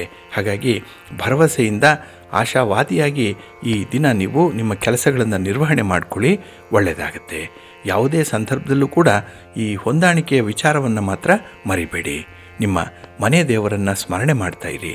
ಹಾಗೆ ಭಕ್ತಿಯಿಂದ ಈ ದಿನ ನವಗ್ರಹ ಸ್ತೋತ್ರವನ್ನು ಹೇಳ್ಕೊಳ್ಳಿ, ಒಳ್ಳೆಯದಾಗತ್ತೆ. ನಿಮ್ಮ ಅದೃಷ್ಟದ ಬಣ್ಣ ಕೆಂಪು, ಅದೃಷ್ಟದ ದಿಕ್ಕು ಈಶಾನ್ಯ ದಿಕ್ಕು, ಅದೃಷ್ಟ ಸಂಖ್ಯೆ 3. ಮಿಥುನ ರಾಶಿ. ಮಿಥುನ ರಾಶಿಯವರಿಗೆ ನಿಮ್ಮ ಉದ್ಯೋಗದಲ್ಲಿ ಇದ್ದಂಥ ಒತ್ತಡಗಳನ್ನು ನಿವಾರಣೆ ಮಾಡಿಕೊಳ್ಳುವಂಥ ದಿನ. ಹಾಗೆ ವ್ಯಾಪಾರ ವ್ಯವಹಾರಗಳಲ್ಲಿದ್ದಂಥ ಒಂದು ಅನ್ಹೆಲ್ತಿ ಕಾಂಪಿಟೇಷನ್ ಏನಿದೆ, ಪೈಪೋಟಿ, ಇದನ್ನು ನಿವಾರಣೆ ಮಾಡಿಕೊಳ್ಳುವಂಥ ದಿನ. ಯಾರೋ ಒಬ್ಬರ ಮಾರ್ಗದರ್ಶನ ಬಹಳ ವಿಶೇಷವಾಗಿ ಸೂಕ್ತ ಸಮಯದಲ್ಲಿ ಈ ದಿನ ನಿಮಗೆ ಸಿಕ್ಕತ್ತೆ. ಅದರಿಂದಲೇ ನಿಮ್ಮ ವ್ಯಾಪಾರ ವ್ಯವಹಾರಗಳನ್ನು ಒಂದು ಹಂತಕ್ಕೆ ಕೊಂಡೊಯ್ಯುವಂಥ ಒಂದು ಸಾಧಕರಾಗಿ ಇರ್ತೀರಿ. ಹಾಗೆ ಈ ದಿನ ಬಂಧು ಮಿತ್ರರ ಜೊತೆಯಲ್ಲಿ ಮಾಡುವಂಥ ಈ ಪಾರ್ಟ್ನರ್ಶಿಪ್ಪಲ್ಲಿ ಮಾಡುವಂಥ ವ್ಯಾಪಾರ ವ್ಯವಹಾರಗಳು ನಿಮಗೆ ಅದ್ಭುತವಾದಂಥ ಯಶಸ್ಸನ್ನು ತರುತ್ತೆ. ಎಲ್ಲೋ ಒಂದು ಕಡೆ ಸಮಾಧಾನ. ನಷ್ಟ ಆಗಿದ್ದು ಆಗಿ ಹೋಯಿತು, ಇನ್ನಾದರೂ ಉಳಿತಾಯ ಮಾಡಬೇಕು, ಇನ್ನಾದರೂ ನೀವು ಕುಟುಂಬಕ್ಕಾಗಿ ಸ್ವಲ್ಪ ಹಣವನ್ನು ಅಥವಾ ಯಾವುದೇ ಒಂದು ಇನ್ವೆಸ್ಟ್ಮೆಂಟನ್ನು ಮಾಡಬೇಕು ಅನ್ನುವಂಥ ವಿಚಾರ ತೃಪ್ತಿದಾಯಕವಾಗಿರುತ್ತೆ. ಹಾಗಾಗಿ ಈ ದಿನ ನೀವು ಹಣದ ವಿಚಾರದಲ್ಲಿ ತೆಗೆದುಕೊಳ್ಳುವಂಥ ನಿರ್ಧಾರ ಬಹಳ ಚೆನ್ನಾಗಿರುತ್ತೆ. ಇನ್ನು ಪ್ರೀತಿ ಪ್ರೇಮದ ವಿಚಾರದಲ್ಲೂ ಕೂಡ ಈ ದಿನ ನಿಮಗೆ ತುಂಬ ಯಶಸ್ವಿ ದಿನ. ನಿಮ್ಮವರು ನಿಮ್ಮನ್ನು ಚೆನ್ನಾಗಿ ಅರ್ಥ ಮಾಡ್ಕೊಳ್ತಾರೆ, ನಿಮ್ಮ ಬೇಕು ಬೇಡಗಳನ್ನು ಪೂರೈಸುವಂಥ ಒಂದು ಪ್ರಯತ್ನದಲ್ಲೂ ಕೂಡ ಇರ್ತಾರೆ. ಹಾಗಾಗಿ ಈ ದಿನ ತಾಳ್ಮೆಯಿಂದ ಇರಿ. ನೀವು ಮುಂದೆ ಆಗಬೇಕಾಗಿರುವಂತಹ ಕೆಲಸ ಕಾರ್ಯಗಳ ಬಗ್ಗೆ ತುಂಬ ಕ್ಲಾರಿಟಿಯನ್ನು ಇಟ್ಕೊಳ್ಳಿ, ಒಳ್ಳೆಯದಾಗತ್ತೆ. ಇನ್ನು ಈ ದಿನ ಕುಟುಂಬ ಸದಸ್ಯರ ಜೊತೆಯಲ್ಲಿ ಯಾವುದೇ ರೀತಿಯ ಒಂದು ಕಮಿಟ್ಮೆಂಟ್ಗೆ, ಒಪ್ಪಂದಕ್ಕೆ ನೀವು ಒಳಗಾಗುವಂಥದ್ದು ಕೂಡ ಇದೆ. ಹಾಗಾಗಿನೇ ಈ ದಿನ ಒಂದು ಟೀಮ್ ವರ್ಕ್ ಮಾಡಲಿಕ್ಕೆ ಅತ್ಯುತ್ತಮವಾದಂಥ ದಿನ. ಪ್ರಮುಖ ನಿರ್ಧಾರಗಳನ್ನು ತೆಗೆದುಕೊಳ್ಳುವಂಥ ಒಂದು ವಿಶೇಷ ದಿನ ಕೂಡ. ಹಾಗೆ ಈ ಸ್ಥಿರಾಸ್ತಿಯ ಬಗ್ಗೆ ಆಗಲಿ ಅಥವಾ ಯಾವುದೇ ರೀತಿಯ ಹೊಸ ವಾಹನ ಅಥವಾ ಒಡವೆ ವಸ್ತ್ರಗಳನ್ನು ಖರೀದಿ ಇತ್ಯಾದಿ ವಿಚಾರಗಳಲ್ಲೂ ಕೂಡ ನಿಮಗೆ ತುಂಬ ಸಂತೋಷ ಇದೆ, ಜೊತೆಗೆ ಲಾಭ ಕೂಡ ಇದೆ. ನಿಮ್ಮ ಮನೆ ದೇವರನ್ನು ಸ್ಮರಣೆ ಮಾಡ್ತಾ ಇರಿ, ಮಹಾಲಕ್ಷ್ಮಿಯ ದರ್ಶನ ಮಾಡಿಕೊಳ್ಳಿ, ಲಕ್ಷ್ಮೀ ಅಮ್ಮನವರ ಸ್ತೋತ್ರವನ್ನು ಹೇಳ್ಕೊಳ್ತಾ ಇರಿ, ಒಳ್ಳೆಯದಾಗತ್ತೆ. ನಿಮ್ಮ ಅದೃಷ್ಟದ ಬಣ್ಣ ಕೆಂಪು, ಅದೃಷ್ಟದ ದಿಕ್ಕು ಈಶಾನ್ಯ ದಿಕ್ಕು, ಅದೃಷ್ಟ ಸಂಖ್ಯೆ 1. ಕರ್ಕಾಟಕ ರಾಶಿ. ಕರ್ಕಾಟಕ ರಾಶಿಯವರಿಗೆ ಈ ದಿನ ತೃಪ್ತಿದಾಯಕವಾದಂಥ ದಿನ. ಅದರಲ್ಲೂ ನಿರ್ಣಾಯಕವಾದಂಥ ಸಂದರ್ಭದಲ್ಲಿ ಈ ದಿನ ಪ್ರಮುಖವಾದಂಥ ಒಂದು ನಿರ್ಧಾರವನ್ನು ಕೈಗೊಳ್ಳುವಂಥ ದಿನ. ನಿಮ್ಮ ಸಂಗಾತಿ, ನಿಮ್ಮ ಪ್ರೀತಿ ಪಾತ್ರರು, ನಿಮ್ಮ ವೈವಾಹಿಕ ಬದುಕು, ಇದರ ಸುತ್ತ ಇರುವಂಥ ವಿಚಾರಗಳಲ್ಲಿ ಈ ದಿನ ಹೆಚ್ಚು ಮಹತ್ವ ಪಡೆಯುವಂಥ ದಿನ ಕೂಡ. ಹಾಗಾಗಿ ಮನಸ್ಸಿನ ನೆಮ್ಮದಿ ಅಂತ ಹೇಳಿದ್ರೆ ಕುಟುಂಬ ಜೀವನ ಚೆನ್ನಾಗಿರಬೇಕು, ನಿಮ್ಮ ಪ್ರೀತಿ ಪಾತ್ರರು ನಿಮ್ಮ ಪರವಾಗಿರಬೇಕು, ನಿಮ್ಮ ಒಂದು ಮಾತಿಗಾಗಲಿ ನಿಮ್ಮ ಅಭಿಪ್ರಾಯಕ್ಕಾಗಲಿ ಅವರು ಕೂಡ ಸಹಮತವನ್ನು ಸೂಚಿಸಬೇಕು ಅನ್ನುವಂಥ ಒಂದು ಅಪೇಕ್ಷೆ ಬಹಳಷ್ಟು ಮಟ್ಟಿಗೆ ನಿಮಗೆ ಇರುವಂಥದ್ದು. ಅದಕ್ಕೆ ಪೂರಕವಾದಂಥ ಒಂದು ವಾತಾವರಣ ಇದೆ. ಹಾಗೆ ನಿಮ್ಮ ಮನಸ್ಸಿನಲ್ಲಿರುವಂಥ ಅಭಿಪ್ರಾಯವನ್ನು ಬಹಳ ಮುಕ್ತವಾಗಿ ಹೇಳುವಂಥ ಸಂದರ್ಭ ಕೂಡ ಇದೆ. ಹಾಗಾಗಿ ಈ ದಿನ ಒಂದು ಭರವಸೆಯ ದಿನ ನಿಮಗೆ. ಇನ್ನು ಸಮಾಜದಲ್ಲಿ ನಿಮ್ಮ ಗೌರವಕ್ಕೆ ಕೊರತೆ ಇಲ್ಲ. ಯಾಕೆ ಅಂತ ಹೇಳಿದ್ರೆ ನೀವು ಮಾಡಿರುವಂಥ ಒಳ್ಳೆಯ ಕೆಲಸ ಕಾರ್ಯಗಳು ಈ ದಿನ ನಿಮಗೆ ಹೆಚ್ಚು ಗೌರವ ಸ್ಥಾನಮಾನವನ್ನು ತರುತ್ತೆ. ಇನ್ನು ವ್ಯಾಪಾರದಲ್ಲಿ ಉದ್ಯೋಗದಲ್ಲಿ ಇದ್ದಂತಹ ಸಣ್ಣ ಪುಟ್ಟ ಸಮಸ್ಯೆಗಳನ್ನು ಬಹಳ ಜಾಣತನದಿಂದ ನಿವಾರಣೆ ಮಾಡ್ಕೊಳ್ತೀರಿ. ಇಲ್ಲಿ ನಿಮ್ಮ ಮಾತು ಪ್ರಮುಖ ಪಾತ್ರವನ್ನು ವಹಿಸುತ್ತೆ. ಹಾಗಾಗಿ ಮಾತಿನಿಂದ ಈ ದಿನ ಸಮಸ್ಯೆಗಳನ್ನು ಬಗೆಹರಿಸ್ಕೊಳ್ತೀರಿ. ಹಾಗೆ ಮಾತಿನಿಂದ ಕೆಲವರ ಪ್ರೀತಿ ವಿಶ್ವಾಸವನ್ನು ಗಳಿಸ್ಕೊಳ್ತೀರಿ. ಇದು ನಿಮ್ಮ ಒಂದು ಟ್ಯಾಲೆಂಟ್ಗೆ ಒಂದು ಚಾಲೆಂಜಿಂಗ್ ಆಗಿರುವಂಥ ವಿಚಾರ ಇದು. ಇನ್ನು ಬಂಧು ಮಿತ್ರರ ಜೊತೆಯಲ್ಲಿ ಈ ದಿನದಲ್ಲಿ ಕುಟುಂಬಕ್ಕಾಗಿ ನಿಮ್ಮ ಸಮಾಜಕ್ಕಾಗಿ ಆಗಬೇಕಾಗಿರುವಂಥ ಖರ್ಚು ವೆಚ್ಚಗಳ ಬಗ್ಗೆ ಕೂಡ ಚರ್ಚೆ ನಡೆಯುವಂಥ ಸಾಧ್ಯತೆಗಳು ಕೂಡ ಇದೆ. ಇನ್ನು ನಿಮ್ಮ ವೈಯಕ್ತಿಕ ಜೀವನದಲ್ಲಿ ಅಚ್ಚರಿಯ ಘಟನೆಯೊಂದು ನಡೆಯುತ್ತೆ. ಇದು ನಿಮಗೆ ಸಂತೋಷವನ್ನು ತರುವಂಥದ್ದು, ಆದರೆ ಸ್ವಲ್ಪ ದುಬಾರಿಯಾಗತ್ತೆ. ಹಣದ ವೆಚ್ಚ ಇದಕ್ಕಾಗಿ ಹೆಚ್ಚಾಗುವಂಥದ್ದು ಕೂಡ ಇದೆ. ನಿಮ್ಮ ಮನೆ ದೇವರನ್ನು ಸ್ಮರಣೆ ಮಾಡ್ತಾ ಇರಿ. ಹಾಗೆ ಭಕ್ತಿಯಿಂದ ಈ ದಿನ ಗಣಪತಿಯನ್ನು ಆರಾಧನೆ ಮಾಡಿ, ಸೂರ್ಯ ದೇವನನ್ನು ಪ್ರಾರ್ಥನೆ ಮಾಡಿಕೊಳ್ಳಿ. ನಿಮಗೆ ಒಳ್ಳೆಯ ಫಲ ಸಿಕ್ಕತ್ತೆ, ಕೆಲಸ ಕಾರ್ಯಗಳು ನಿರ್ವಿಘ್ನವಾಗಿ ನೆರವೇರುತ್ತೆ. ನಿಮ್ಮ ಅದೃಷ್ಟದ ಬಣ್ಣ ಬಿಳುಪು, ಅದೃಷ್ಟದ ದಿಕ್ಕು ಈಶಾನ್ಯ ದಿಕ್ಕು, ಅದೃಷ್ಟ ಸಂಖ್ಯೆ 1. ಸಿಂಹರಾಶಿ. ಸಿಂಹರಾಶಿಯವರಿಗೆ ಈ ದಿನ ಸ್ವಲ್ಪ ಒತ್ತಡಗಳಿರುವಂಥ ದಿನ. ಅದರಲ್ಲೂ ಈ ಸಣ್ಣ ಪುಟ್ಟ ವಿಚಾರಗಳಿಗೆ ಮನಸ್ಸು ಬಹಳ ಬೇಗ ಹಾತೊರೆಯುವಂಥದ್ದು. ಹಾಗಾಗಿನೇ ಯಾರಲ್ಲಾದರೂ ವ್ಯತ್ಯಾಸಗಳು ಕಂಡುಬಂದರೆ ಅವರ ಮಾತಿನಲ್ಲಿ ಅವರ ನಡತೆಯಲ್ಲಿ ಈ ದಿನ ಬಹಳ ಬೇಗ ಅವರ ಮೇಲೆ ಕೋಪ ಬರುವಂಥ ಸಾಧ್ಯತೆಗಳಿರುತ್ತೆ. ಹಾಗಾಗಿನೇ ಈ ಕೋಪವನ್ನು ನಿಯಂತ್ರಣ ಮಾಡಿಕೊಳ್ಳಲಿಲ್ಲ ಅಂತ ಹೇಳಿದ್ರೆ ಈ ದಿನ ಸಂಬಂಧಗಳು ತಾತ್ಕಾಲಿಕವಾಗಿ ದೂರವಾಗಿಬಿಡುತ್ತೆ. ಹಾಗಾಗಿನೇ ಈ ಒಂದು ವಿಚಾರದಲ್ಲಿ ಸ್ವಲ್ಪ ಜಾಗ್ರತೆ ಇರಲಿ. ಹಣಕಾಸಿನ ತೊಂದರೆಗಳು ಕೆಲವರಿಗೆ ಬರುವಂಥದ್ದು, ಹೊಸ ಸಾಲದ ಪ್ರಯತ್ನಗಳನ್ನು ಮಾಡ್ತೀರಿ. ಎಲ್ಲೋ ಒಂದು ಕಡೆ ನಿಮಗೆ ಬೇಕಾದಂಥ ಹಣ, ಅದಕ್ಕಾಗಿ ವಸ್ತುಗಳನ್ನು ಅಡಮಾನ ಮಾಡುವಂಥದ್ದು, ಇಲ್ಲ ಸಂಘ ಸಂಸ್ಥೆಗಳಿಂದ ಹೆಚ್ಚಿನ ಬಡ್ಡಿಗೆ ಸಾಲವನ್ನು ಪಡ್ಕೊಳ್ಳುವಂಥ ಪ್ರಯತ್ನಗಳು ಕೂಡ ಇರುತ್ತೆ. ಸ್ವಲ್ಪ ಎಚ್ಚರಿಕೆ. ಆದಷ್ಟು ನಿಮ್ಮ ಇತಿಮಿತಿಯನ್ನು ನೋಡಿಕೊಂಡು ನಿಮ್ಮ ಕಮಿಟ್ಮೆಂಟ್ಗೆ ಒಪ್ಕೊಳ್ಳಿ. ಹಾಸಿಗೆ ಇದ್ದಷ್ಟು ಕಾಲು ಚಾಚಬೇಕು, ಇದು ಹಿರಿಯರ ಮಾತು. ಈ ದಿನ ಅದನ್ನು ಮರೆತರೆ ನಾಳೆ ಭಾರಿ ದಂಡವನ್ನು ತೆರಬೇಕಾಗತ್ತೆ. ಇನ್ನು ಈ ದಿನ ವ್ಯರ್ಥವಾದ ಖರ್ಚುಗಳು ಇದೆ, ಹಾಗೆ ವ್ಯರ್ಥವಾದ ಓಡಾಟಗಳು ಕೂಡ ಇರುವಂಥ ಸಂದರ್ಭ ಇದೆ. ಹಾಗಾಗಿ ಎಲ್ಲೆಲ್ಲಿ ಸಾಧ್ಯವೋ ಅಲ್ಲಲ್ಲಿ ಖರ್ಚು ವೆಚ್ಚಗಳನ್ನು ನಿಯಂತ್ರಣ ಮಾಡಿಕೊಳ್ಳಿ. ಹಾಗೆ ನಿಮ್ಮ ಆರೋಗ್ಯದ ಕಡೆ ಈ ದಿನ ಸ್ವಲ್ಪ ಗಮನ ಕೊಡಿ. ಇನ್ನು ವಿಶೇಷವಾಗಿ ಈ ದಿನ ಉದ್ಯೋಗ ಸ್ಥಾನದಲ್ಲಿ ನಿಮ್ಮ ಸಹೋದ್ಯೋಗಿಗಳ ಮಾತು, ಅವರ ಒಂದು ಕಿರುಕುಳ ಅಥವಾ ಅವರು ಅವಮಾನಕ್ಕೆ ಒಳಪಡಿಸುವಂಥ ಒಂದು ಸಂದರ್ಭಗಳು ಈ ದಿನದಲ್ಲಿ ನಿಮಗೆ ತೀವ್ರ ಬೇಸರವನ್ನು ತರಿಸುತ್ತೆ. ಎಲ್ಲೂ ಕೂಡ ಹೇಳಿಕೊಳ್ಳಲಾಗದಂಥ ಪರಿಸ್ಥಿತಿ ಬರ್ಬೋದು ಕೆಲವರಿಗೆ. ಆದರೆ ಭಗವಂತ ಇದ್ದಾನೆ. ಭಗವಂತನಿಗೆ ನಿಮ್ಮ ಕಷ್ಟ ಸುಖಗಳನ್ನು ನಿವೇದನೆ ಮಾಡಿಕೊಳ್ಳಿ. ಯಾವುದೋ ಒಂದು ಮೂಲದಿಂದ ನಿಮಗೆ ಸಹಾಯ ಸಿಕ್ಕತ್ತೆ, ಸಾಂತ್ವನದ ಮಾತುಗಳು ದೊರೆಯುತ್ತೆ. ನಿಮ್ಮ ಮನೆ ದೇವರನ್ನು ಸ್ಮರಣೆ ಮಾಡ್ತಾಯಿರಿ. ಹಾಗೆ ಭಕ್ತಿಯಿಂದ ಈ ದಿನ ವಿಷ್ಣು ಸ್ತೋತ್ರವನ್ನು ಹೇಳ್ಕೊಳ್ಳಿ, ವಿಷ್ಣು ಸಹಸ್ರನಾಮ ಹೇಳ್ಕೊಳ್ಳಿ, ಒಳ್ಳೆಯದಾಗತ್ತೆ. ನಿಮ್ಮ ಅದೃಷ್ಟದ ಬಣ್ಣ ಕೆಂಪು, ಅದೃಷ್ಟದ ದಿಕ್ಕು ಪೂರ್ವ ದಿಕ್ಕು, ಅದೃಷ್ಟ ಸಂಖ್ಯೆ 3. ಕನ್ಯಾ ರಾಶಿ. ಕನ್ಯಾ ರಾಶಿಯವರಿಗೆ ಈ ದಿನದ ಮಧ್ಯಾಹ್ನದ ನಂತರದಲ್ಲಿ ವಿಶೇಷತೆಗಳಿರುವಂಥ ದಿನ. ಅದರಲ್ಲೂ ನಿಮ್ಮ ಕುಟುಂಬದ ಜೊತೆಯಲ್ಲಿ ಒಂದು ಸಹಮತದಿಂದ, ಸಾಮರಸ್ಯದಿಂದ ಕೆಲಸವನ್ನು ಮಾಡುವಂಥ ಒಂದು ವಿಶೇಷ ಯೋಗ ನಿಮಗೆ ಒದಗಿ ಬರುವಂಥದ್ದಿದೆ. ಹಾಗಾಗಿನೇ ಸಮಾಜದಲ್ಲಿ ಗೌರವ ನಿಮಗೆ ಜಾಸ್ತಿ ಆಗುತ್ತೆ. ಹಾಗೆ ಈ ದಿನ ಕೈಗೊಳ್ಳುವಂತಹ ಕೆಲಸ ಕಾರ್ಯಗಳಲ್ಲಿ ತುಂಬ ಆತ್ಮವಿಶ್ವಾಸ ಇರುತ್ತೆ. ಕೆಲಸ ಆಗೇ ಆಗತ್ತೆ ಅನ್ನುವಂಥದ್ದು ತುಂಬ ಪಾಸಿಟಿವ್ ಆಗಿ ನಿಮ್ಮ ಮನಸ್ಸಿನಲ್ಲಿರುತ್ತೆ. ಹಾಗೆ ಬದಲಾಗ್ತಾ ಇರುವಂಥ ಒಂದು ವಾತಾವರಣ ನಿಮ್ಮ ಮನಸ್ಸಿಗೆ ಅಲ್ಪ ಸ್ವಲ್ಪ ಬೇಸರವನ್ನು ಮೂಡಿಸ್ಬೋದು. ಅದಕ್ಕಾಗಿಯೇ ಯಾರಿಂದ ಏನನ್ನೂ ಕೂಡ ನಿರೀಕ್ಷೆ ಮಾಡಬೇಡಿ, ಅವರನ್ನು ಅವರಂತೆಯೇ ಬಿಡಿ. ನೀವು ಮಾತ್ರ ನಿಮ್ಮ ಕೆಲಸ ಕಾರ್ಯಗಳನ್ನು ನಿಮ್ಮ ಸ್ವಂತ ಶಕ್ತಿಯ ಮೇಲೆ ಆರಂಭ ಮಾಡಿ, ಒಳ್ಳೆಯದಾಗತ್ತೆ. ಇನ್ನು ಈ ದಿನ ನಿಮ್ಮ ಸಹೋದ್ಯೋಗಿಗಳಾಗಲಿ, ನಿಮ್ಮ ಸ್ನೇಹಿತರಾಗಲಿ ನಿಮ್ಮ ಬುದ್ಧಿವಂತಿಕೆಯನ್ನು ಗೌರವಿಸ್ತಾರೆ. ನಿಮ್ಮ ಟ್ಯಾಲೆಂಟ್ಗೆ ಒಂದು ಸೆಲ್ಯೂಟ್ ಇದೆ. ಆದರೆ ಆತುರಾತುರವಾಗಿ ಮಾಡುವಂಥ ಕೆಲಸ ಕಾರ್ಯಗಳು ಈ ದಿನ ಹಣಕಾಸಿನ ನಷ್ಟಕ್ಕೆ ಕಾರಣವಾಗಿಬಿಡುತ್ತೆ. ನಿಮಗೆ ಗೊತ್ತಿಲ್ಲದೆ ಕೆಲವು ತೀರ್ಮಾನಗಳನ್ನು ಕೈಗೊಳ್ಳಲಿಕ್ಕೆ ಒಂದು ಒಪ್ಪಿಗೆಯನ್ನು ಸೂಚಿಸುವಂಥದ್ದು ಕೂಡ ಇದೆ. ಹಾಗಾಗಿ ಯಾರದ್ದೋ ದಾಕ್ಷಿಣ್ಯ, ಯಾರದ್ದೋ ಒಂದು ಒತ್ತಡ ಈ ದಿನ ನಿಮ್ಮನ್ನು ಸ್ವಲ್ಪ ದಿಕ್ಕು ತಪ್ಪಿಸುವಂಥ ಸಾಧ್ಯತೆ ಇರುತ್ತೆ. ಜಾಗ್ರತೆ. ಸ್ವಭಾವತಃ ನೀವು ಒಳ್ಳೆಯ ಕೆಲಸಗಳನ್ನು ಮಾಡುವಂಥವ್ರು, ಒಳ್ಳೆಯ ಆಲೋಚನೆಗಳನ್ನು ಮಾಡುವಂಥವ್ರು. ಆದರೆ ಹಿತಶತ್ರುಗಳ ಒಂದು ಒತ್ತಡ ನಿಮ್ಮನ್ನು ಈ ದಿನ ದಿಕ್ಕು ತಪ್ಪಿಸುವಂಥದ್ದು. ಇದನ್ನು ನೀವು ತಪ್ಪು ಮಾಡಲಿಕ್ಕೆ ಅವರ ಮಾತು, ಅವರ ಒತ್ತಾಯ ಪ್ರೇರೇಪಣೆಯಾಗಿ ನಿಲ್ಲುತ್ತೆ. ಹಾಗಾಗಿನೇ ಈ ದಿನ ಪಶ್ಚಾತ್ತಾಪಕ್ಕೆ ಕಾರಣವಾಗುವಂಥ ಕೆಲವು ಘಟನೆಗಳು ಕೂಡ ನಡೆಯುತ್ತೆ. ಇವತ್ತು ಚೆನ್ನಾಗಿರ್ತೀರಿ, ನಾಳೆಯ ದಿನ ಈ ದಿನದ ಕೆಲಸ ಕಾರ್ಯಗಳಿಗೆ ಸ್ವಲ್ಪ ಪಶ್ಚಾತ್ತಾಪ ಪಡುವಂಥ ಸಾಧ್ಯತೆ ಇರುತ್ತೆ. ಜಾಗ್ರತೆ. ನಿಮ್ಮ ಇಷ್ಟ ದೇವರನ್ನು ಆರಾಧನೆ ಮಾಡಿಕೊಳ್ಳಿ. ಹಾಗೆ ಭಕ್ತಿಯಿಂದ ಈ ದಿನ ನೀವು ನವಗ್ರಹ ಸ್ತೋತ್ರವನ್ನು ಹೇಳ್ಕೊಳ್ಳಿ, ನವಗ್ರಹ ಅಷ್ಟೋತ್ತರವನ್ನು ಹೇಳ್ಕೊಳ್ಳಿ, ನವಗ್ರಹಗಳ ದರ್ಶನ ಮಾಡಿ, ಒಳ್ಳೆಯದಾಗತ್ತೆ. ನಿಮ್ಮ ಅದೃಷ್ಟದ ಬಣ್ಣ ತಿಳಿ ಹಸಿರು, ಅದೃಷ್ಟದ ದಿಕ್ಕು ಈಶಾನ್ಯ ದಿಕ್ಕು, ಅದೃಷ್ಟ ಸಂಖ್ಯೆ 5. ತುಲಾರಾಶಿ. ತುಲಾರಾಶಿಯವರಿಗೆ ಈ ದಿನ ಸಪ್ತಮದಲ್ಲಿ ಚಂದ್ರ ಇರುವಂಥ ದಿನ. ಹಾಗಾಗಿನೇ ಈ ದಿನ ನಿಮಗೆ ತುಂಬ ಆಶಾದಾಯಕವಾಗಿರುತ್ತೆ. ನಿಮ್ಮ ಸಂಗಾತಿ ಪ್ರೀತಿ ಪಾತ್ರರ ಒಲವು, ಒಂದು ಪ್ರೀತಿ ನಿಮ್ಮ ಪರವಾಗಿರುತ್ತೆ. ಹಾಗಾಗಿನೇ ಒಂದು ಪ್ರೀತಿ ವಿಶ್ವಾಸವನ್ನು ಗಳಿಸ್ಕೊಳ್ಳಿಕ್ಕೆ ಈ ದಿನ ವಿಶೇಷ ಪ್ರಯತ್ನ ಕೂಡ ಆಗುತ್ತೆ. ಅದರಲ್ಲಿ ತುಂಬ ಸಕ್ಸಸ್ ಇದೆ. ಹಾಗೆ ಹಣಕಾಸಿನ ವಿಚಾರದಲ್ಲಿ ಪ್ರಮುಖ ನಿರ್ಧಾರಗಳನ್ನು ಜಾರಿಗೊಳಿಸುವಂಥ ದಿನ.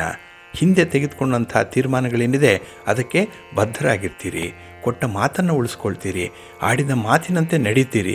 ಇದು ನಿಮ್ಮ ವ್ಯಕ್ತಿತ್ವಕ್ಕೆ ಒಂದು ರೀತಿಯಲ್ಲಿ ಶೋಭೆಯನ್ನು ತರುವಂಥ ವಿಚಾರ. ಹಾಗೆ ಈ ದಿನದಲ್ಲಿ ಕುಟುಂಬದಲ್ಲಿ ಜಾರಿಯಾಗಿರುವಂಥ ಕೆಲವು ವಿಚಾರಗಳು, ಕೆಲವು ನೀತಿ ನಿಯಮಗಳು, ಇದು ನಿಮಗೆ ಸ್ವಲ್ಪ ಕಷ್ಟ ಅನ್ನಿಸ್ಬೋದು. ಆದರೂ ಕೂಡ ಹೊಂದಾಣಿಕೆಯಿಂದ ಅದನ್ನು ಮುಂದುವರಿಸುವಂಥ ಒಂದು ಹಠದ ಸ್ವಭಾವ ಇರುತ್ತೆ. ಇನ್ನು ವೃತ್ತಿ ವ್ಯಾಪಾರದಲ್ಲಿ ದುಡಿಮೆ ಚೆನ್ನಾಗಿದೆ, ಬರುವಂಥ ಹಣ ಬರುತ್ತೆ. ಹಾಗೆ ಈ ದಿನದಲ್ಲಿ ನಿಮ್ಮ ವ್ಯಾಪಾರ ವ್ಯವಹಾರಗಳಲ್ಲಿ ಅಲ್ಪ ಸ್ವಲ್ಪ ಬದಲಾವಣೆಗಳನ್ನು ಮಾಡುವಂಥದ್ದು ಕೂಡ ಇರುತ್ತೆ. ಇದು ನಿಮಗೆ ತುಂಬ ಲಾಭವನ್ನು ತಂದುಕೊಡುವಂಥದ್ದು. ಹಾಗೆ ಮಕ್ಕಳ ಕಡೆಯಿಂದ ತೃಪ್ತಿದಾಯಕವಾದಂಥ ಫಲಿತಾಂಶ ನಿಮಗೆ ಬರುತ್ತೆ. ಸಂತೋಷ ಇದೆ. ಇನ್ನು ವಿಶೇಷವಾಗಿ ನಿಮ್ಮ ಹಿರಿಯರಿಂದ ಪಿತ್ರಾರ್ಜಿತವಾಗಿ ಬರಬೇಕಾಗಿರುವಂಥ ಆಸ್ತಿ ಇರ್ಬೋದು, ಪಿತ್ರಾರ್ಜಿತವಾಗಿ ಒಡವೆ ವಸ್ತ್ರಗಳು ಬರಬಹುದು, ಇಲ್ಲ ಒಳ್ಳೆಯ ಆಶೀರ್ವಾದ ನಿಮಗೆ ಸಿಗ್ಬೋದು ಪಿತೃಗಳಿಂದ. ಇದು ನಿಮ್ಮ ಮುಂದಿನ ಭವಿಷ್ಯಕ್ಕೆ ಶ್ರೇಯಸ್ಸನ್ನು ಕೋರುವಂಥದ್ದು. ಹಾಗೆ ಭದ್ರತೆಗಾಗಿ, ಒಂದು ಸೆಕ್ಯೂರಿಟಿಗಾಗಿ ಈ ದಿನ ಒಳ್ಳೆಯ ಕೆಲಸಗಳನ್ನು ಮಾಡ್ತೀರಿ. ತೀರ್ಮಾನ ಚೆನ್ನಾಗಿದೆ, ಲಾಭ ಚೆನ್ನಾಗಿದೆ ಈ ದಿನ. ಹಾಗಾಗಿ ಈ ದಿನ ನಿಮ್ಮ ಮನೆ ದೇವರನ್ನು ಸ್ಮರಣೆ ಮಾಡ್ತಾಯಿರಿ. ಭಕ್ತಿಯಿಂದ ಆದಿತ್ಯ ಹೃದಯ ಸ್ತೋತ್ರವನ್ನು ಹೇಳ್ಕೊಳ್ಳಿ. ಈ ದಿನ ಒಳ್ಳೆಯದಾಗತ್ತೆ. ನಿಮ್ಮ ಅದೃಷ್ಟದ ಬಣ್ಣ ಕೆಂಪು, ಅದೃಷ್ಟದ ದಿಕ್ಕು ಪೂರ್ವ ದಿಕ್ಕು, ಅದೃಷ್ಟ ಸಂಖ್ಯೆ 1. ವೃಶ್ಚಿಕ ರಾಶಿ. ವೃಶ್ಚಿಕ ರಾಶಿಯವರಿಗೆ ಈ ದಿನ ಜನ ಬೆಂಬಲ ಇರುವಂಥ ದಿನ. ನಿಮ್ಮ ಸುತ್ತಮುತ್ತ ಜನ ಇರ್ತಾರೆ. ನಿಮ್ಮ ಕೆಲಸ ಕಾರ್ಯಗಳಿಗೆ ಅವರು ಕೂಡ ಪೂರಕವಾಗಿ ಕೆಲಸ ಮಾಡುವಂಥವ್ರು. ಹಾಗಾಗಿನೇ ಈ ದಿನ ನಿಮಗೆ ಸೌಕರ್ಯ ಸೌಲಭ್ಯಗಳು ಬಹಳ ಚೆನ್ನಾಗಿರುತ್ತೆ.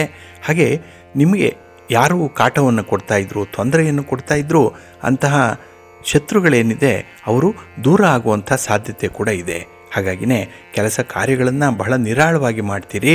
ಅಷ್ಟೇ ಒಂದು ದಾಷ್ಟಿಕವಾಗಿ ಕೆಲಸವನ್ನು ಮಾಡುವಂಥದ್ದು, ಧೈರ್ಯದಿಂದ ಕೆಲಸವನ್ನು ಮಾಡುವಂಥ ಸಾಧ್ಯತೆ ಕೂಡ ಇದೆ. ಇನ್ನು ಹಣಕಾಸಿನ ಪರಿಸ್ಥಿತಿ ನಿಧಾನವಾಗಿ ಚೇತರಿಕೆಯತ್ತ ಇರುವಂಥದ್ದು. ಹಾಗಾಗಿ ನಿಮ್ಮ ಇನ್ವೆಸ್ಟ್ಮೆಂಟ್ಗೆ, ನಿಮ್ಮ ಒಂದು ಶ್ರಮಕ್ಕೆ ತಕ್ಕ ಫಲ ಈ ದಿನ ನಿಮಗೆ ಸಿಕ್ಕತ್ತೆ. ಇನ್ನು ಬಹಳ ವಿಶೇಷವಾಗಿ ಈ ದಿನದಲ್ಲಿ ಕೆಲವು ನಕಾರಾತ್ಮಕವಾಗಿ, ಅಂದರೆ ನೆಗೆಟಿವ್ ಥಾಟ್ಸ್ ಇರುವಂಥ ಆಲೋಚನೆಗಳು ಬರಬಹುದು. ಅದಕ್ಕೆ ನಿಮ್ಮ ಸ್ನೇಹಿತರ ಒತ್ತಾಯ ಕೂಡ ಇರಬಹುದು. ಹಾಗಾಗಿ ನಿಮ್ಮ ಗೌರವ, ನಿಮ್ಮ ಕುಟುಂಬದ ಗೌರವ, ಇದನ್ನು ಕಾಪಾಡಿಕೊಳ್ಳುವಂಥ ನಿಟ್ಟಿನಲ್ಲಿ ಕೆಲವೊಂದು ವಿಚಾರಗಳನ್ನು ನೀವು ತಿರಸ್ಕಾರ ಮಾಡಬೇಕಾಗತ್ತೆ. ಅಂತಹ ಒಂದು ಸಾಧಕ ಬಾಧಕಗಳನ್ನು ನೋಡಿಕೊಂಡು ಮುಂದುವರಿಯುವಂಥ ಒಂದು ಪ್ರಯತ್ನ ಮಾಡಿ, ಒಳ್ಳೆಯದಾಗತ್ತೆ. ಇನ್ನು ಅಪರಿಚಿತರ ಜೊತೆಯಲ್ಲಿ ಈ ದಿನ ಯಾವುದೇ ರೀತಿಯ ಕೆಲಸ ಮಾಡಬೇಕು, ಒಂದು ಮಾತುಕತೆ ನಡೆಸಬೇಕು ಅಂತ ಹೇಳಿದ್ರೆ ಸ್ವಲ್ಪ ಎಚ್ಚರಿಕೆ ಇರಲಿ. ಯಾರನ್ನು ಕೂಡ ಅತಿಯಾಗಿ ನಂಬಲಿಕ್ಕೆ ಹೋಗಬೇಡಿ ಈ ದಿನ. ಹಾಗೆ ಈ ದಿನ ಪ್ರಭಾವಿ ವ್ಯಕ್ತಿಯ ಸಹಾಯದಿಂದ ನಿಮ್ಮ ಕ್ಷೇತ್ರದಲ್ಲಿ ಯಶಸ್ಸನ್ನು ಕಾಣುವಂಥ ಸಾಧ್ಯತೆ ಇದೆ. ಹಾಗಾಗಿ ಬಲ್ಲವರ ಒಂದು ಮಾರ್ಗದರ್ಶನ ಇದೆ. ಹಾಗೆ ಹಣಕಾಸಿನ ನೆರವಿದೆ, ತಂದೆ ತಾಯಿಗಳ ಆಶೀರ್ವಾದ ಇದೆ, ಭಗವಂತನ ಅನುಗ್ರಹ ಇದೆ. ಇನ್ನೇನು ಬೇಕು? ಎಲ್ಲವೂ ಕೂಡ ಆಯಾ ಸ್ಥಳದಲ್ಲೇ ನಿಮಗೆ ಸಿಕ್ಕುವಂಥದ್ದು. ಒಟ್ಟಾರೆ ಈ ದಿನ ಯಶಸ್ವಿ ದಿನ ನಿಮಗೆ. ನಿಮ್ಮ ಮನೆ ದೇವರನ್ನು ಸ್ಮರಣೆ ಮಾಡಿಕೊಳ್ಳಿ. ಹಾಗೆ ಭಕ್ತಿಯಿಂದ ಸೂರ್ಯಮಂಡಲ ಸ್ತೋತ್ರವನ್ನು ಹೇಳ್ಕೊಳ್ಳಿ, ಸೂರ್ಯ ನಮಸ್ಕಾರ ಮಾಡಿಕೊಳ್ಳಿ. ಅದರಲ್ಲೂ ಎಕ್ಕದ ಎಲೆಗಳಿಂದ ಈ ದಿನ ನೀವು ಸ್ನಾನವನ್ನು ಮಾಡಿ, ಒಳ್ಳೆಯದಾಗತ್ತೆ. ನಿಮ್ಮ ಅದೃಷ್ಟದ ಬಣ್ಣ ಕೆಂಪು, ಅದೃಷ್ಟದ ದಿಕ್ಕು ಪೂರ್ವ ದಿಕ್ಕು, ಅದೃಷ್ಟ ಸಂಖ್ಯೆ 1. ಧನುರಾಶಿ. ಧನುರಾಶಿಯವರಿಗೆ ಈ ದಿನದಲ್ಲಿ ವೈವಾಹಿಕ ಜೀವನ ಸುಖಮಯವಾಗಿರುತ್ತೆ.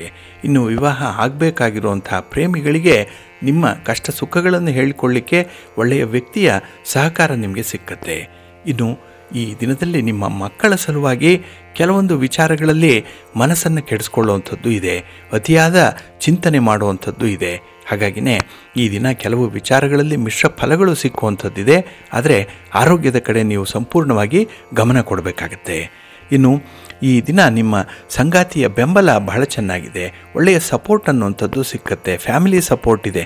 ಹಾಗಾಗಿನೇ ಈ ದಿನ ಹೊರ ಸಂಚಾರ ಆಗಲಿ ಅಥವಾ ಯಾವುದೇ ರೀತಿಯ ಒಂದು ಸಭೆ ಸಮಾರಂಭಕ್ಕೆ ಭಾಗವಹಿಸುವಂಥ ವಿಚಾರವಾಗಲಿ ಮುಕ್ತವಾಗಿ ಹೋಗಿ ಬರ್ತೀರಿ. ಯಾರದ್ದೂ ಇಲ್ಲಿ ನಿಮಗೆ ಅಡೆತಡೆಗಳು ಇರೋದಿಲ್ಲ. ಇನ್ನು ಪ್ರಭಾವಿ ವ್ಯಕ್ತಿಯ ಒಂದು ಸಹಾಯ ನಿಮಗೆ ಸಕಾಲದಲ್ಲಿ ಸಿಕ್ಕತ್ತೆ. ಗಣ್ಯರ ಭೇಟಿಯಾಗ್ತೀರಿ ಈ ದಿನ. ಹಾಗೆ ಕುಟುಂಬದಲ್ಲಿ ಸಾಮರಸ್ಯ ಇರೋದರಿಂದ ಕಷ್ಟ ಸುಖಗಳ ವಿಚಾರ ವಿನಿಮಯ ಆಗುತ್ತೆ. ಒಬ್ಬರಿಗೊಬ್ಬರು ಈ ದಿನ ಸಹಕಾರಿ ತತ್ವದಲ್ಲಿ ಇರ್ತೀರಿ. ಆದರೆ ಈ ದಿನ ಕೆಲಸದ ಮೇಲೆ ಸ್ವಲ್ಪ ಕಾನ್ಸಂಟ್ರೇಷನ್ ಕಡಿಮೆ ಇರುವಂಥದ್ದು. ಹಾಗಾಗಿನೇ ಎಷ್ಟೇ ಕೆಲಸ ಮಾಡಿದ್ರೂ ಕೂಡ ಫಲಿತಾಂಶ ನೆಟ್ಟಗೆ ಸಿಕ್ಕಲ್ಲ, ಎಲ್ಲೋ ಒಂದು ಕಡೆ ನಷ್ಟಕ್ಕೆ ಕಾರಣವಾಗುತ್ತೆ. ಹಾಗೆ ಈ ದಿನ ನಿಮ್ಮ ಉದ್ಯೋಗಕ್ಕೆ, ನಿಮ್ಮ ಕರ್ಮಕ್ಕೆ ಸಂಬಂಧಪಟ್ಟಂತಹ ವಿಚಾರಗಳೇನಿದೆ ಇದರಲ್ಲಿ ಚರ್ಚೆಗಳು ಆಗುವಂಥ ದಿನ ಇದು. ಹಾಗಾಗಿ ಚರ್ಚೆಯಲ್ಲಿ ಭಾಗವಹಿಸುವಂಥ ಸಂದರ್ಭದಲ್ಲಿ ವಾದ ವಿವಾದಗಳಿಗೆ ಹೋಗಬೇಡಿ. ಆದಷ್ಟು ಅದನ್ನು ತಿಳಿಗೊಳಿಸುವಂಥ ಪ್ರಯತ್ನ ಮಾಡಿ. ಪ್ರಯತ್ನ ಇದ್ದಷ್ಟು ಫಲ ಇದೆ. ಇಲ್ಲ ಅಂತ ಹೇಳಿದ್ರೆ ಈ ದಿನ ಫಲ ನಿಷ್ಫಲವಾಗುತ್ತೆ. ಎಚ್ಚರಿಕೆ. ನಿಮ್ಮ ಇಷ್ಟ ದೇವರನ್ನು ಆರಾಧನೆ ಮಾಡಿಕೊಳ್ಳಿ. ಹಾಗೆ ರುದ್ರದೇವರ ಪ್ರಾರ್ಥನೆಯನ್ನು ಮಾಡಿಕೊಳ್ಳಿ, ಶಿವಸ್ತೋತ್ರವನ್ನು ಹೇಳ್ಕೊಳ್ಳಿ, ಶಿವಪಾರ್ವತಿಯರ ದರ್ಶನ ಮಾಡಿಕೊಳ್ಳಿ, ಒಳ್ಳೆಯದಾಗತ್ತೆ. ನಿಮ್ಮ ಅದೃಷ್ಟದ ಬಣ್ಣ ಬಿಳುಪು, ಅದೃಷ್ಟದ ದಿಕ್ಕು ಈಶಾನ್ಯ ದಿಕ್ಕು, ಅದೃಷ್ಟ ಸಂಖ್ಯೆ 5. ಮಕರ ರಾಶಿ. ಮಕರ ರಾಶಿಯವರಿಗೆ ಈ ದಿನ ಚತುರ್ಥದಲ್ಲಿ ಚಂದ್ರ ಇರುವಂಥ ದಿನ. ಹಾಗಾಗಿ ನಿಮ್ಮ ಬುದ್ಧಿವಂತಿಕೆಯನ್ನು ಈ ದಿನ ಉಪಯೋಗಿಸಬೇಕು. ಇದು ಅಪಾಯದಿಂದ ಪಾರು ಮಾಡುವಂಥ ಒಂದು ಪ್ರಯತ್ನವಾಗುತ್ತೆ. ಇಲ್ಲ ಅಂತ ಹೇಳಿದ್ರೆ ಈ ದಿನ ನಿಮ್ಮ ಸಂಬಂಧಗಳಲ್ಲಾಗಲಿ ಹಣಕಾಸಿನ ವ್ಯವಹಾರಗಳಲ್ಲಾಗಲಿ ಭಿನ್ನಾಭಿಪ್ರಾಯಗಳು ಬರುವಂಥದ್ದು ಇದೆ. ಅದರಲ್ಲೂ ಈ ಪ್ರೇಮಿಗಳ ಮಧ್ಯೆ ಈ ದಿನ ಎಲ್ಲೋ ಒಂದು ಕಡೆ ಒಂದು ಮಾತಿನ, ಅದರಲ್ಲೂ ಬಿರುಸಿನ ಮಾತಿನ ಒಂದು ಚಕಮಕಿ ನಡೆಯುವಂಥದ್ದು, ಇದರಿಂದ ಈ ಜಗಳ ಕದನ ಇವು ಕೂಡ ಆರಂಭ ಆಗುವಂಥ ಸಾಧ್ಯತೆಗಳಿದೆ. ಹಾಗಾಗಿ ಈ ದಿನ ಅತಿಯಾಗಿ ಒಂದು ವಸ್ತುವನ್ನಾಗಲಿ ಒಬ್ಬರನ್ನಾಗಲಿ ಪ್ರೀತಿ ಮಾಡೋದ್ರಿಂದಲೇ ಈ ರೀತಿಯ ಅನರ್ಥಗಳು ಸಂಭವಿಸುತ್ತೆ ಅನ್ನುವಂಥ ವಿಚಾರ ನಿಮಗೆ ಕೊನೆಗೆ ಲಭ್ಯವಾಗುತ್ತೆ.